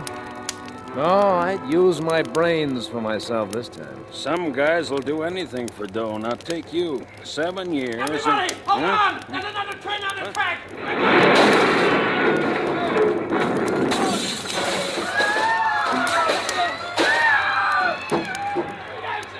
Our car lay on its side in flames, and most passengers who could move got through the broken windows. French, give me a hand. It was the detective, his legs pinned by the wreckage. Move, will you? You want to see me roasted? What can I do with my hands like this? Where do you carry the key? What do you want with a key? You can pull me out by an arm, can't you? Grab me by the head. Give it to me! We'll both die here if I can't use my hands. You can use them good enough. Where's that key? I can't find it, French. It ain't in my pockets. Look on the floor. You're a liar. Face the fire. Get me out of here, please. The only weapon was a suitcase. I kicked him in the face. I smashed the suitcase down on his head. And he didn't have the key. I emptied his pockets down to the last crumb of tobacco while the fire crept closer. He hadn't the key to the handcuffs. And I wanted it. Because this wouldn't be an escape. This would be a disappearance. What a chance. What a chance. I would have my liberty and I'd have my money. Is there anybody in that car? Is there anybody? Hey, Pete! Bring that extinguisher over this way, will you? I threw away his pistol. I wouldn't need a gun. I used my head. I squeezed my college ring on his finger. I switched wallets. Is there anybody in that car? Hey, Pete, this way! Over here! There was a conductor out there, a crowd of passengers. I got to the opposite side of the car. No one. Not a soul, and there wasn't a splinter of glass left in the window. I slid down the side of the car. I cleared the wheels. I struck the ground running. A few moments, a few hundred steps, and I was safe in the darkness. I was free. They'd think I was dead. And I had $250,000.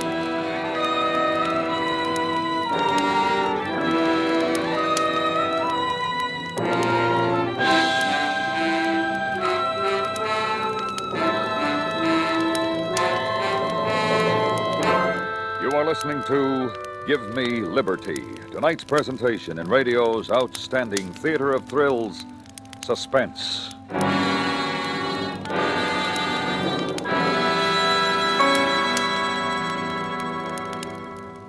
Tomorrow night, CBS Radio's FBI in Peace and War goes into a car-stealing racket that involves a youth from one of the community's most respected families. Don't miss the facts about the neighborhood boy on the FBI in Peace and War tomorrow night on most of these same stations. And now we bring back to our Hollywood soundstage Mr. Tony Barrett, starring in tonight's production of Give Me Liberty, a tale well calculated to keep you in suspense.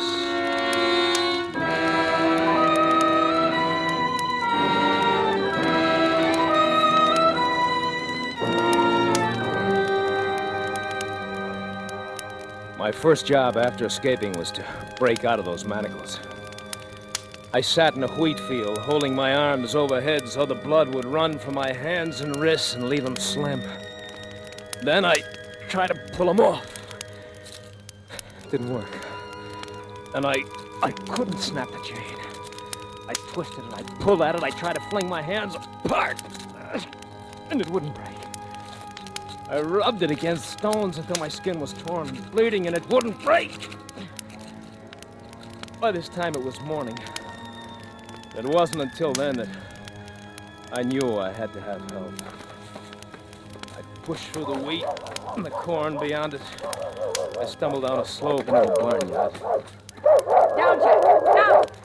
A woman was standing near one of the hen houses, a pan of chicken feed in her hand. What do you want? There was nothing I could say.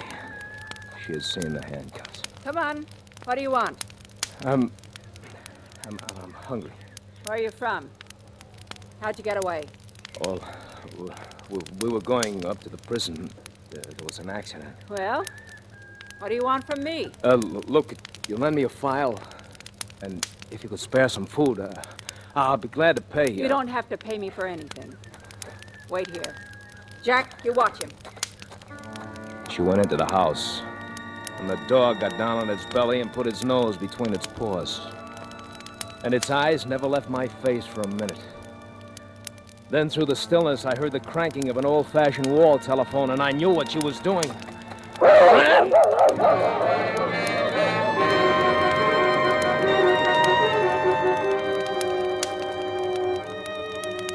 I couldn't get them off. I couldn't get the handcuffs off. I couldn't get anything to eat. I couldn't show myself. You know what it means to see food all about you, not be able to buy it. Don't tell me I could have eaten corn, fruit, and roots. I can tell you the nature of every dog in that area, the feel of every barbed wire fence, and the sound of every rifle and shotgun. That was him, Harry! That was him down in the front! Get around on the other side! I crept into a village one night. I forced up the window of a hardware store. I wanted a file, just a file. Do you know what they carry in hardware stores these days? Glassware, kitchen gadgets, garden tools, seeds, ovens, rat poisons, dresses. And I moved behind a counter. A hardware store has to have a file somewhere. My foot struck a wire stretched across the floor.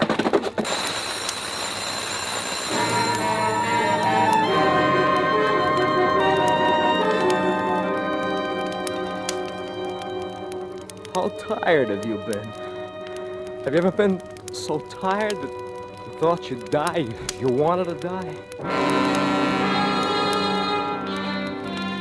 On the evening of the 4th day of my liberty, I crawled quietly to the garbage can back of a roadside diner. I began to paw about for something I could eat. There was a step behind me. I turned. It was a boy. We looked at each other for a long moment. He was waiting for me to speak. I said, hello, Sonny. Oh, You live in this neighborhood? yeah? I don't. I'm traveling. With handcuffs on? Oh, these, yeah. Well, friend put them on me for a joke. Say, that gives me an idea. Sonny, look, would you do me a big favor?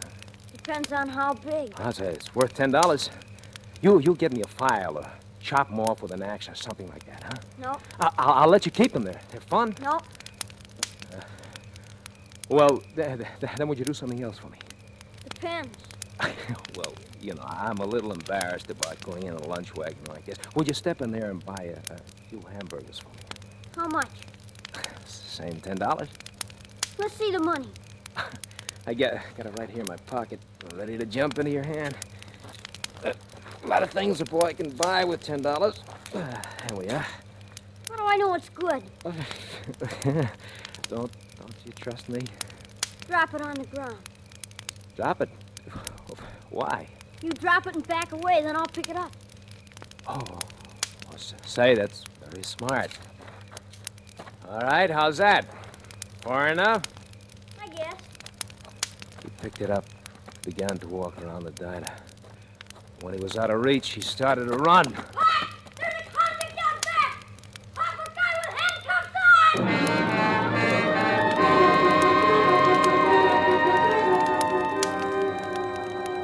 I got away, and I couldn't tear them off. I couldn't. I had $250,000 buried away, and it was worthless to me. Do you know what can be bought with $250,000? A man's soul can be bought for less, but I couldn't buy a 10-cent file. I spent that night in a nest of cast-off railroad ties stacked at a siding. When I opened my eyes in the morning, I had company. A very tough-looking hobo in blue jeans and a navy coat. She was counting my money, smoothing each bill with loving care. She grinned when she saw that I was awake. Good morning, chum. You sleep like an honest man. What's the matter, chum? Never speak till they bring your orange juice? Look, I'm in trouble. I want you to help me. To get the bracelets off? Yes. Now, chum, wouldn't that be kind of silly? I might lose all this hard-earned dough. Look, there's more where that came from. A lot more. I'll make you rich. Yeah, I've heard that one before. So long, chum. No, listen. I've got $250,000. Yeah, I know. I get feelings Look, like that. come back, will you? It's true. Don't you read the papers? I'm Earl French. I never heard of you. Look, just go into town and buy one of the newspapers 6 days ago. I stole $250,000. Mm-hmm. And you're wearing those things so they won't pick your own pockets. Oh, please, don't try to be clever. Don't you understand? I died in the train wreck near Scottsville. You're sure about that, chum? You died only a few days ago? No, they only think I did. Look, get those newspapers and come back here with a file and some food. Chum. Don't order me around. Just take it easy. Maybe I'll be back. I waited for her all through the long, blistering day, crouching within the four walls of railroad ties. I knew she'd be back. She couldn't resist it. I knew she'd be back. Chum, it seems you were a very important guy in your time. You saw the papers, huh? Yeah, and I got news for you. Mr. French, you are now burned to a crisp. That's the way they found you in the train. Recognize me by the ring on my finger? Yeah. Yeah, you're dead, all right. You and $250,000. All right. We'll come to that later. Look, get to work with a file. Now, look, you're giving me orders again. I told you I don't like that.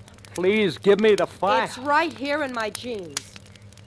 That's where it's gonna stay until you lead me to my share of that dough. You'll get it. Chum, you listen. I can pick up 500 fish by turning in an escaped prisoner. Or you can dig up that treasure chest and buy this file for half the dough. It's over 100 miles away. I can't ride a train or a bus with these on my wrists. It's okay, chum. We'll walk. I've done it before. But we'll be seen. Not at night. Oh, how will I eat? Where will we sleep? You'll sleep in the woods and I'll bring your grub to you. Me, I'll sleep in town where I'll be snug and safe. You don't take this file from me, chum. Not till I see my half of the dough. And that's how it was. That same evening, we started a walk. At first, it wasn't as bad as I made it sound. It gave me time to think. And I knew I'd think of something. Don't start thinking I trust you, chum. I don't. A lot of things can happen before we get there. No, I'll do what's fair. We'll split. If we don't, I'll split your skull. And don't kid yourself that I won't. I've been waiting a long time for a break like this. We walked, with the handcuffs digging so deep into my flesh that I began to believe they were part of me. Yeah, she brought me food, but she wouldn't come close enough to hand it to me. And every time I reached for anything, it was torture. My hands and wrists, they were a mass of misery. As though I were a pet animal on a leash. My friend always walked 6 paces behind me. Oh, she was smart. I realized I had to get away from her, and soon. The morning I decided to do it, she found me a shack to hole up in. I could hardly wait for her to leave, go into town. Well, this place looks good. I'll meet you back here tonight. All right. See you tonight. That's the way I like it, chum. Nice and agreeable. Well, why not? Why shouldn't I be? I'll see you tonight as usual. Sure. Is there anything special you'd like me to bring you to eat? No, nothing special. Chum, I think you better turn around. Why? Because...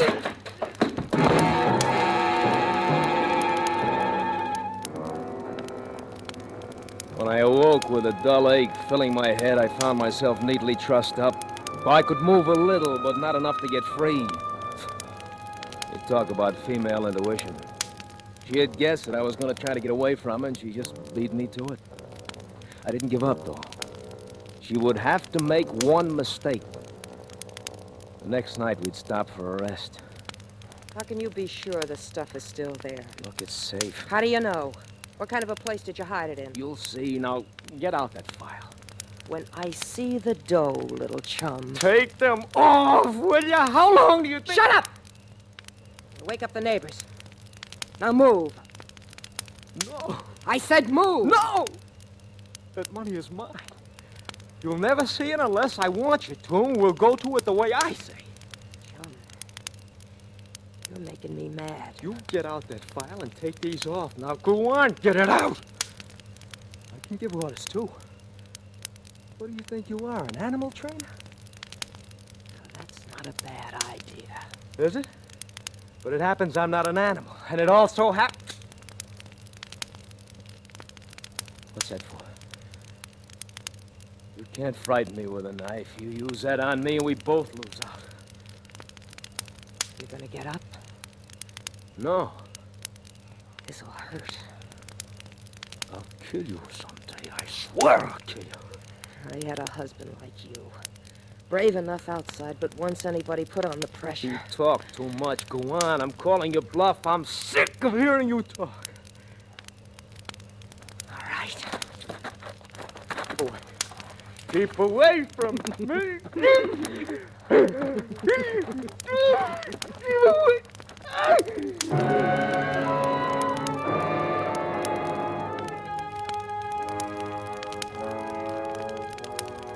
We walked. How I hated her. And she was sure she'd beat me down altogether because she didn't even bother now to make lousy jokes at me anymore. Oh, she was very quiet after that. And a little careless. I stopped now and then. She'd bump into me in the darkness, but I just never had a chance to get my hands on her. Then a couple of mornings later, I said, here it is. What? The money. Where? Was standing over it.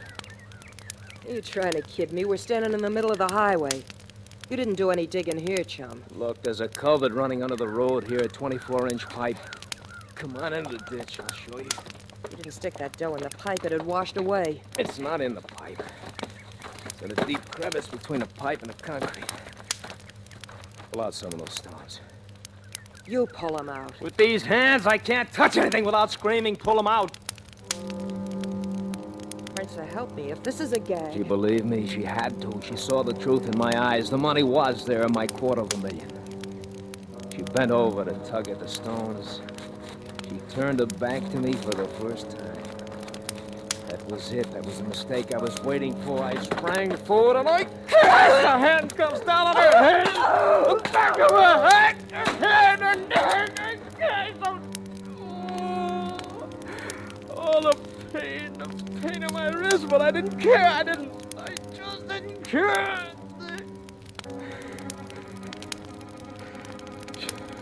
She was dead. I couldn't move. My hands, my poor hands. I had to wait till the shock drained all of them. I reach into her pockets for the file.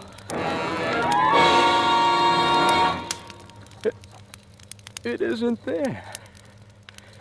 Must be in this one. No file. She hasn't got a file. She never had one. A cheat. A dirty little cheat. Come on, children. Come on, babies. 250,000 beautiful little babies. Come on. I can't get a hold on it. Need another few inches. I can't with these handcuffs on. I need one arm free. You handcuffs, you don't break the chain if I have to rip my hands. Oh, I'll get the money. I want my money. I want my money.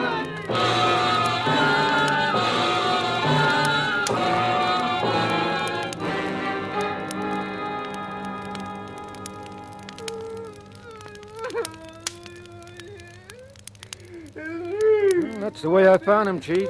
Sitting in the ditch beside the dead girl. He hasn't stopped babbling since. All right, lock him up. I'll notify the city authorities. Tell them we got Earl French here.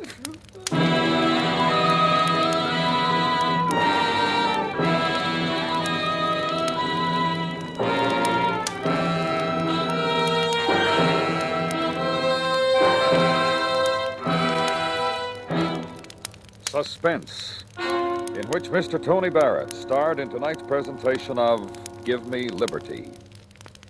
Next week, Suspense will bring you a repeat performance of one of the most controversial stories ever heard over your radio. It's called 0 Hour, written by Mr. Ray Bradbury. Be sure to listen to 0 Hour. That's next week on Suspense.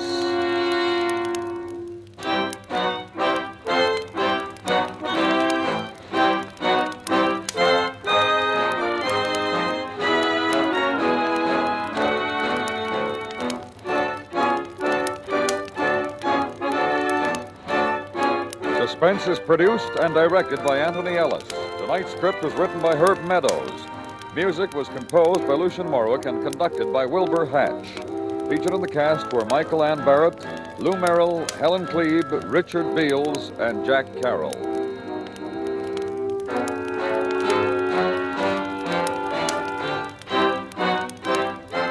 Ride a real squad car with Night Watch, Thursdays on the CBS Radio Network.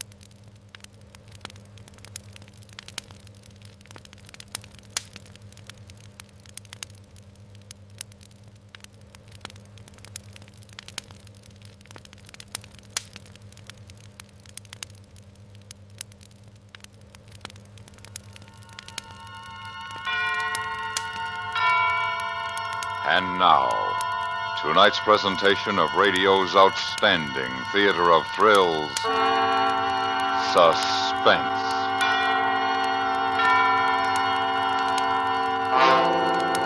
Tonight, we bring you a transcribed story of a group of brave men who risked their lives in a desperate effort to save their fellow men. We call it Arctic Rescue. So now, starring Mr. John Stevenson, here is tonight's suspense play, Arctic Rescue.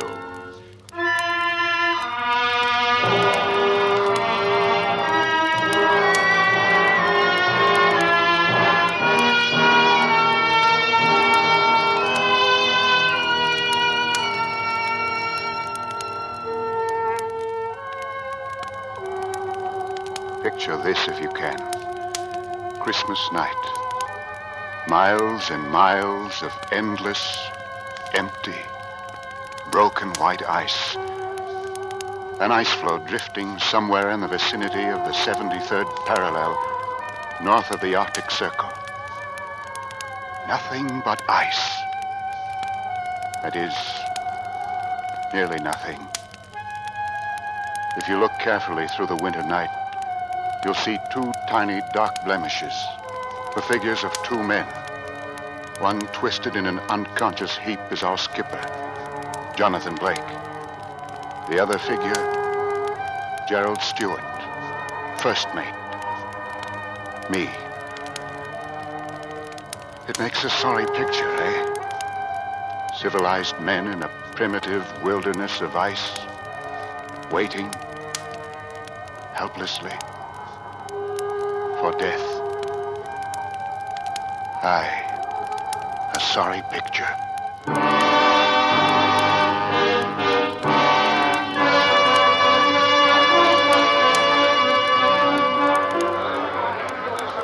It's a far different picture you'd have seen if you'd been part of the excited crowd standing at the battery of the New York waterfront on June morning, the year 1852. Aye, Mrs. Stewart. The moment of departure? Aye, Lady Franklin. You must take the high tide. May God in his great mercy protect you and your men from the perils which await you. The men are prepared for hardship, Lady Franklin. And we shall succeed where the others have failed in ending the mystery of the Erebus and Terror. Aye. Back to Aberdeen in time for a Christmas feast. We'll prepare a Christmas celebration your men will never forget, Captain. We're leaving for England next week. I shall pray for you, Mr. Stewart. For all of you. Thank you, Miss Craycroft. I'll stand many a watch out at sea thinking of last night. The ball, dancing, and you. That is, all of us will, I mean. What my first mate is trying to tell your niece, Lady Franklin, is how grateful the officers and crew are for the farewell ball you held in their honor last night. I'm the grateful one, Captain Blake. Please bring them all home safely. Come now, Lady Franklin, no need for worry. The Jessica is a sturdy ship, and the men are in good health and lofty spirits. We'll be back by Christmas, you'll see. The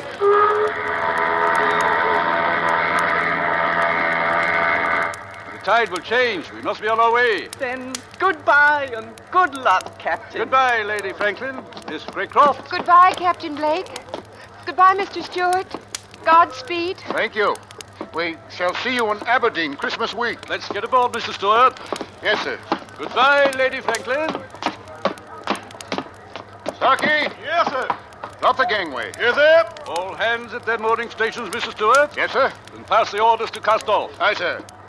All hands, prepare to cast off! All hands, prepare to cast off! Let go, 1 and 2! Let go, 1 and 2! Let go, 3 and 4! Let go, 3 and 4! Ship's underway, sir. Aye. Well, Mr. Stewart, fill your eyes with the sight of New York. It's the last of it you'll be seeing for some time to come. Aye, a good long time. I am, sir. As the Jessica moved slowly to the outer harbor, I watched a tiny, delicate white dot in the crowd at the wharf. She stood there beside Lady Franklin, waving. And I watched until the morning fog erased the sight of the New York waterfront. Aside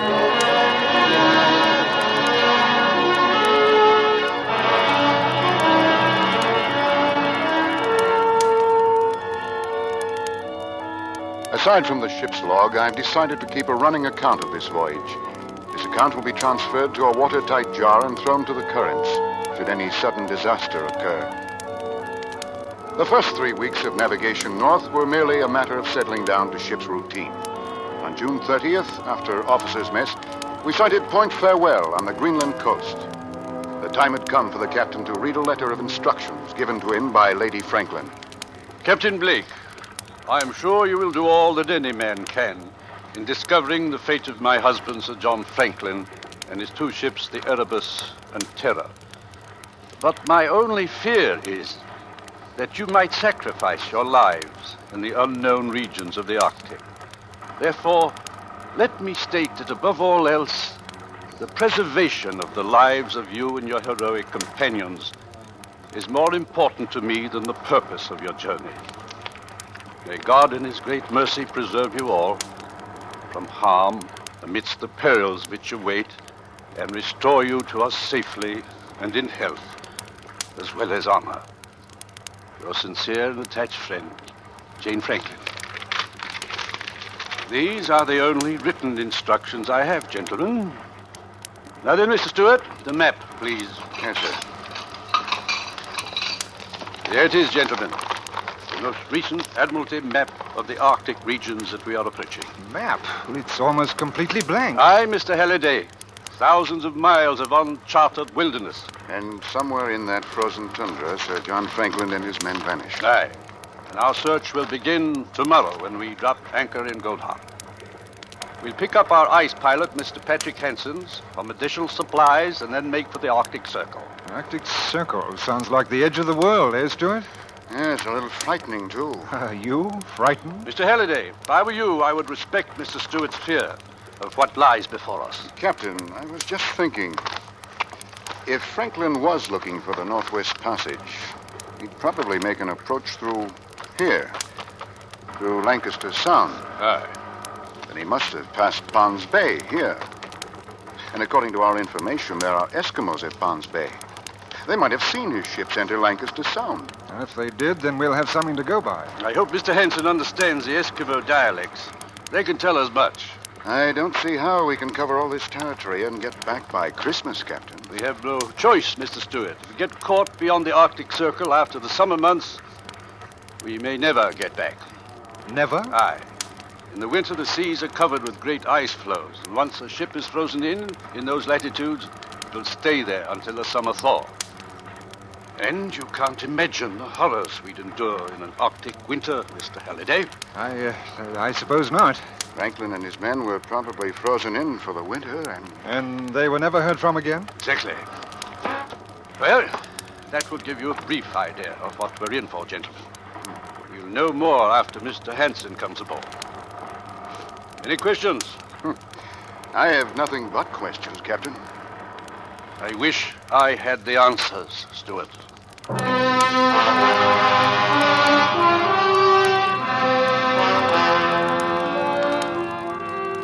Noon the next day, we dropped anchor in the harbor of Godhav. Here we could take on coal, additional winter clothing, dogs, and Eskimo drivers, and Mr. Hansen, our ice pilot.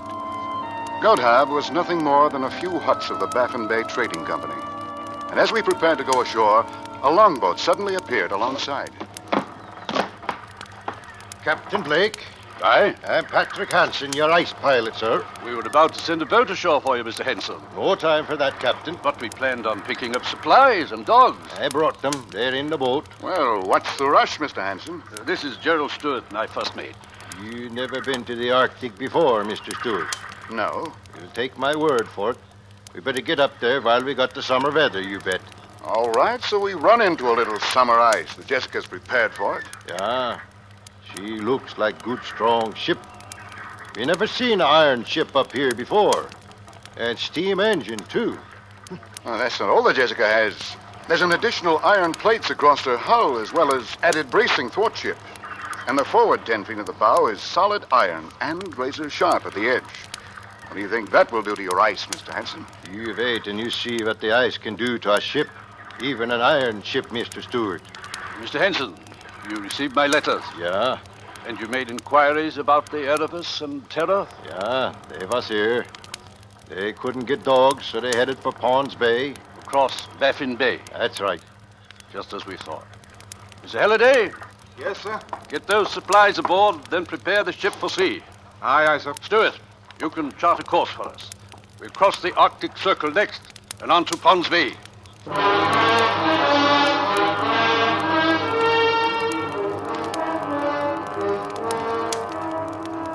We set a north by northwest course, leaving the last outpost of civilization behind us, and crossed the Great Baffin Bay.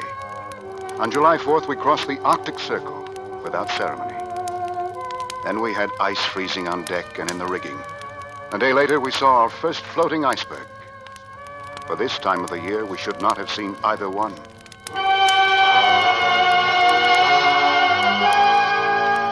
From Goat Hub to Pond's Bay, 6.5 days. Perfect calm. Upon landing, we found a small contingent of Eskimos, but nothing else. They seemed hostile and would give us no information. Then, as we were preparing to return to the Jessica, one of the natives, a girl, rushed from one of the huts and down to the beach. Who's there? Who's there? What's she saying, Mr. Henson? I'm not sure. Captain, look. She has something in her hand. She wants us to look at it. It's a small brass button. From a naval uniform. Aye. See if she'll trade it for some sewing needles. Joseph Gallagher? What does she mean by that? Joseph. Joseph. She trying to say man's name. Joseph Gallagher? Joseph Gallagher? Stewart, is that name on Sir John's crew list? I'm looking, sir. Yes, sir, it's here. Quartermaster Joseph Gallagher. They've been here. Aye. Better get back to the ship, men. Looks like a gale brewing. Joseph? Let her keep the buttons, Stewart. Give her the needles, too. Yes, sir. Joseph.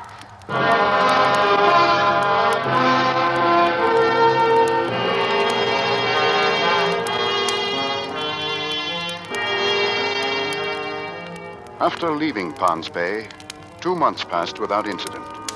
Then we entered Lancaster Sound and approached the scarcely charted islands along Barrel Strait. Then we encountered great mountains of floating ice, and we had only a few hours of twilight each day. We crossed the 75th parallel and north into Wellington Channel to Bathurst Islands, the last of the charted islands on my maps. Then on September 10th, weather changed. Northwest gales, sleet, and heavy fogs that forced us to a bare crawl. And worse, mammoth ice floes that closed in all around us. Mr. Stewart? Yes, sir. Keep an eye on the temperature. Aye, answer. Ice! Ice! Dead ahead! Quartermaster! Starboard! 6 degrees! She's been getting smaller all the time. Captain, the temperature's still dropping. 10 above zero. What do you think of this lead, Henson? I think maybe we better back out of here. Back out? Take a look astern, Henson. Back out where? Captain, What is it, Halliday? the rudder won't respond. 6 below, sir. Ice! Dead ahead! The lead is getting smaller, Captain. Aye. Aye. Well, the Arctic seems to be closing down on us on all counts. The walls of the lead moved in closer until a man could jump to the ice from either side of the ship. And then the Jessica was cutting through the ice, making her own lead. But slowly, we lost speed.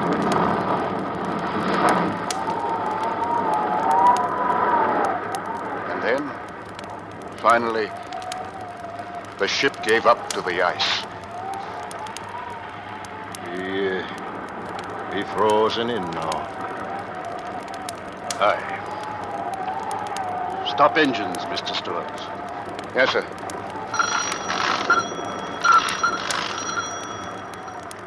Well, Captain Blake, looks like we can forget about looking for Sir John Franklin and his ships. Now that we've frozen in, we're going to have to look out for our own lives, you bet.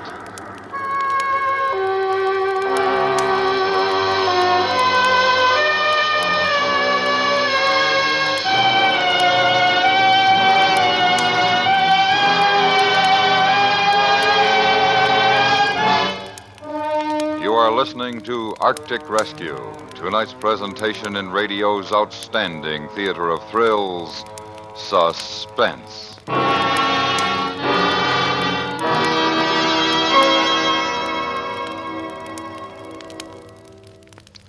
The precinct house, the hub of a policeman's life, is a world in itself. All the distorted, misguided emotions of humanity are channeled through its doors and dealt with by the men who work there, protecting us every hour of the day and night. You can get another authentic glimpse of this tense but tireless life Thursday on that brilliantly realistic CBS radio drama, 21st Precinct, heard every Thursday night over most of these same stations. Not only will you hear another exciting, incisive drama of police life, you will win a new knowledge of and respect for the men in precinct houses everywhere on 21st Precinct. And now we bring back to our Hollywood soundstage John Stevenson, starring in tonight's production, Arctic Rescue, a tale well calculated to keep you in suspense.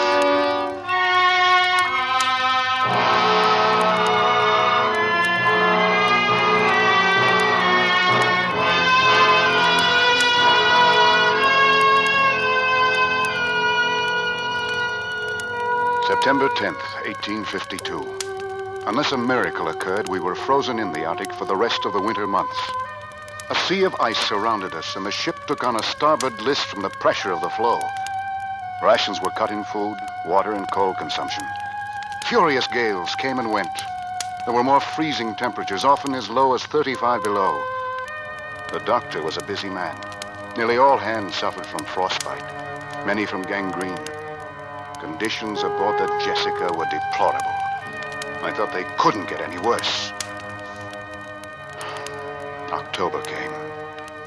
November. December.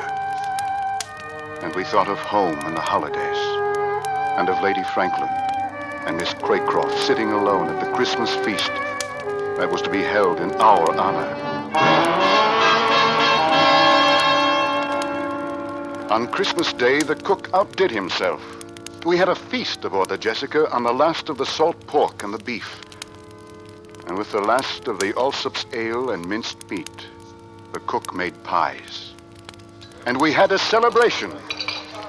Christmas Day, 1852. Men, the captain has a word to say.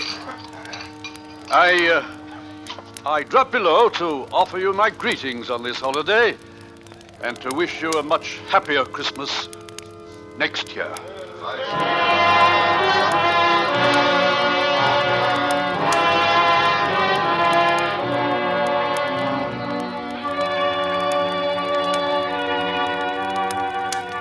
Christmas Eve, 1853. 1 year later. We're still frozen in. Summer came and passed without an appreciable rise in temperature, and the ice failed to break up. Men living on pemmican, occasionally bear meat and seal blubber. No more lime juice. This means scurvy. The year also saw the loss of 11 men. The doctor and the ice pilot Hansen among them. 2 in a chase with a polar bear, 3 from scurvy, and the rest from gangrene. Most of the men have frostbite. Our second Christmas in the Arctic. The floe that holds the ship is drifting south down Peel Sound. We saw the shores of King William Island, and the captain sent 3 men on a sledge to look for food depots or a rock cairn, anything. They returned today. Where did you find it, Halliday? In a cairn. We also found empty pemmican cans and bits of ship's timber. Stewart, listen to this. It was written by Franklin himself. 1851. Latitude 69 degrees, longitude 98 degrees west. HMS Terror sank when ice broke. Erebus still frozen in. Beset since April 12th, 1850. We are deserting the Erebus, attempting overland march to Bagsfish River to Hudson Bay.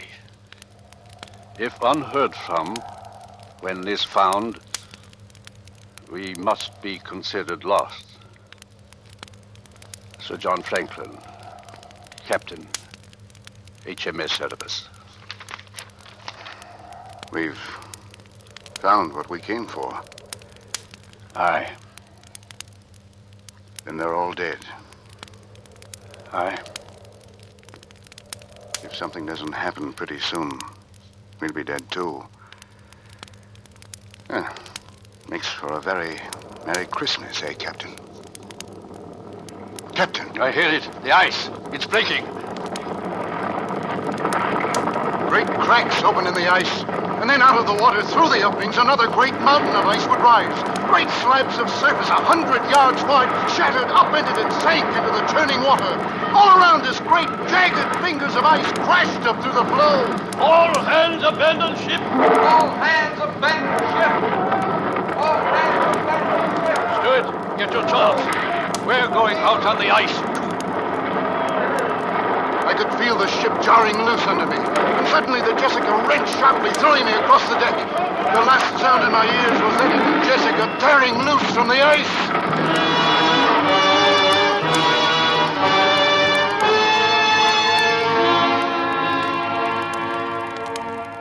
Slowly, I became aware of a pain in my leg, then of movement. I opened my eyes. The captain was helping me walk. I looked into the winter darkness for the familiar sight of the Jessica. I saw nothing. Nothing but ice.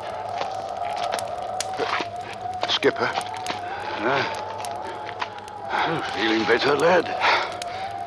What about the ship? Gone down. The rest of the men? I don't know. Gone. The flow separated. Most of them are on the other side. Where are we walking to? Why, I don't know. I don't know. Keep walking. Aye.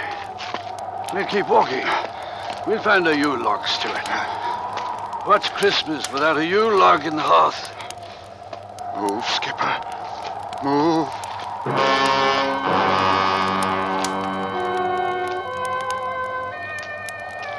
We walked on and on, climbing jagged hummocks of ice, falling through thin spots.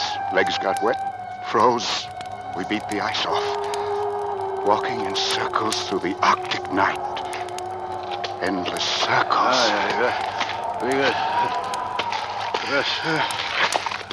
We'll rest a bit. Yes. Rest. Sleep a bit in the ice. Warm, comforting ice. No, but don't sleep. Keep awake, Captain. Sleep, Stuart. The fire in the hearth will keep us warm. And tomorrow, Christmas morning, it'll be there, Stuart, you'll see. What will be there? It'll be there. You'll see. Don't go to sleep, Captain. Don't sleep.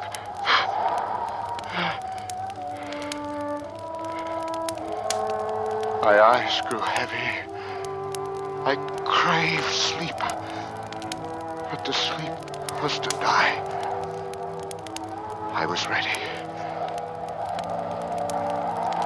In the sky over the horizon, a star. The night was overcast. There were no other stars. Just one. Bright. In the distance.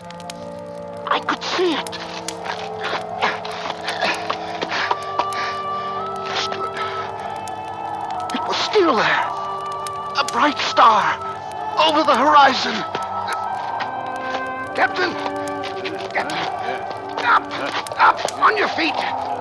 Captain, we're going to keep walking! Captain! Captain, get up! I want to sleep. I'm tired. You've got to get up. Got to get up. Keep on walking. Keep walking? Where? There. That way.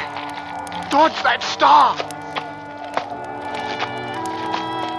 walked on, slowly. I carry the skipper, unconscious now. What could it be? There are no lights in the Arctic, no stars through the overcast. But we kept moving, and the star came closer. I couldn't believe what suddenly appeared. Through the darkness, directly beneath the star, was the vague outline of a ship. A ship! Wait! Wait! Help! Help me!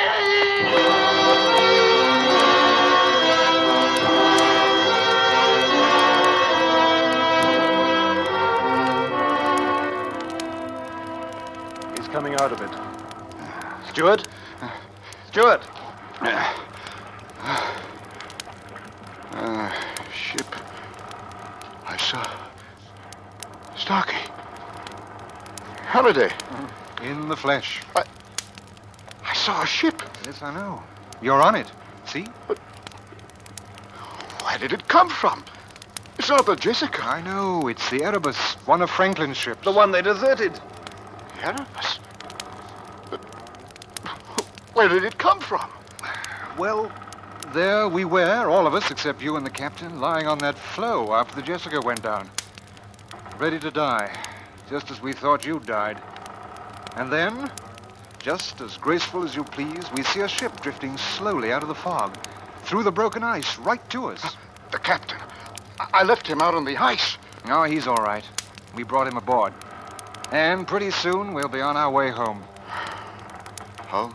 Yes, the ice is open. We can get out. The Erebus will take us back. How's that for a Christmas surprise? I follow the star. All right? He's sleeping. What was that he said? He followed a star? Oh, he must have seen that lantern we hung on the mainmast. Mistook it for a star. Oh. And saved his life. And the captain. Well, being that it's still Christmas, I guess you could call it a miracle. Hey, Starkey? Aye. Aye, I guess you could at that, sir.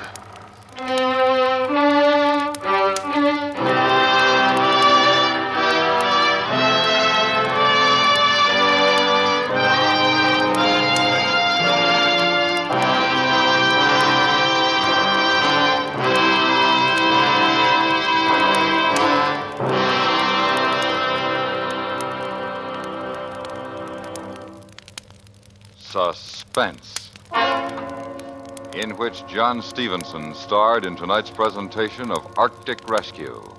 Next week, the story of a man who thought the best way to commit murder was to plan it first. We call it Variations on a Theme. That's next week on Suspense.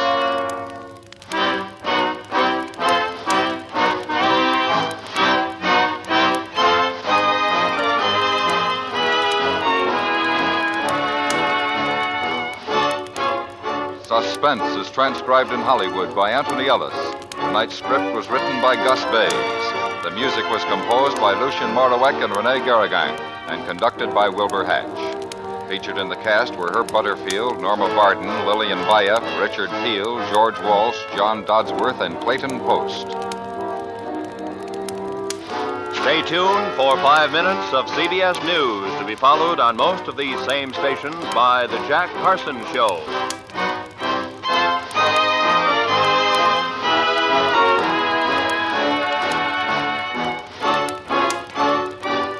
You hear America's favorite shows on the CBS Radio Network.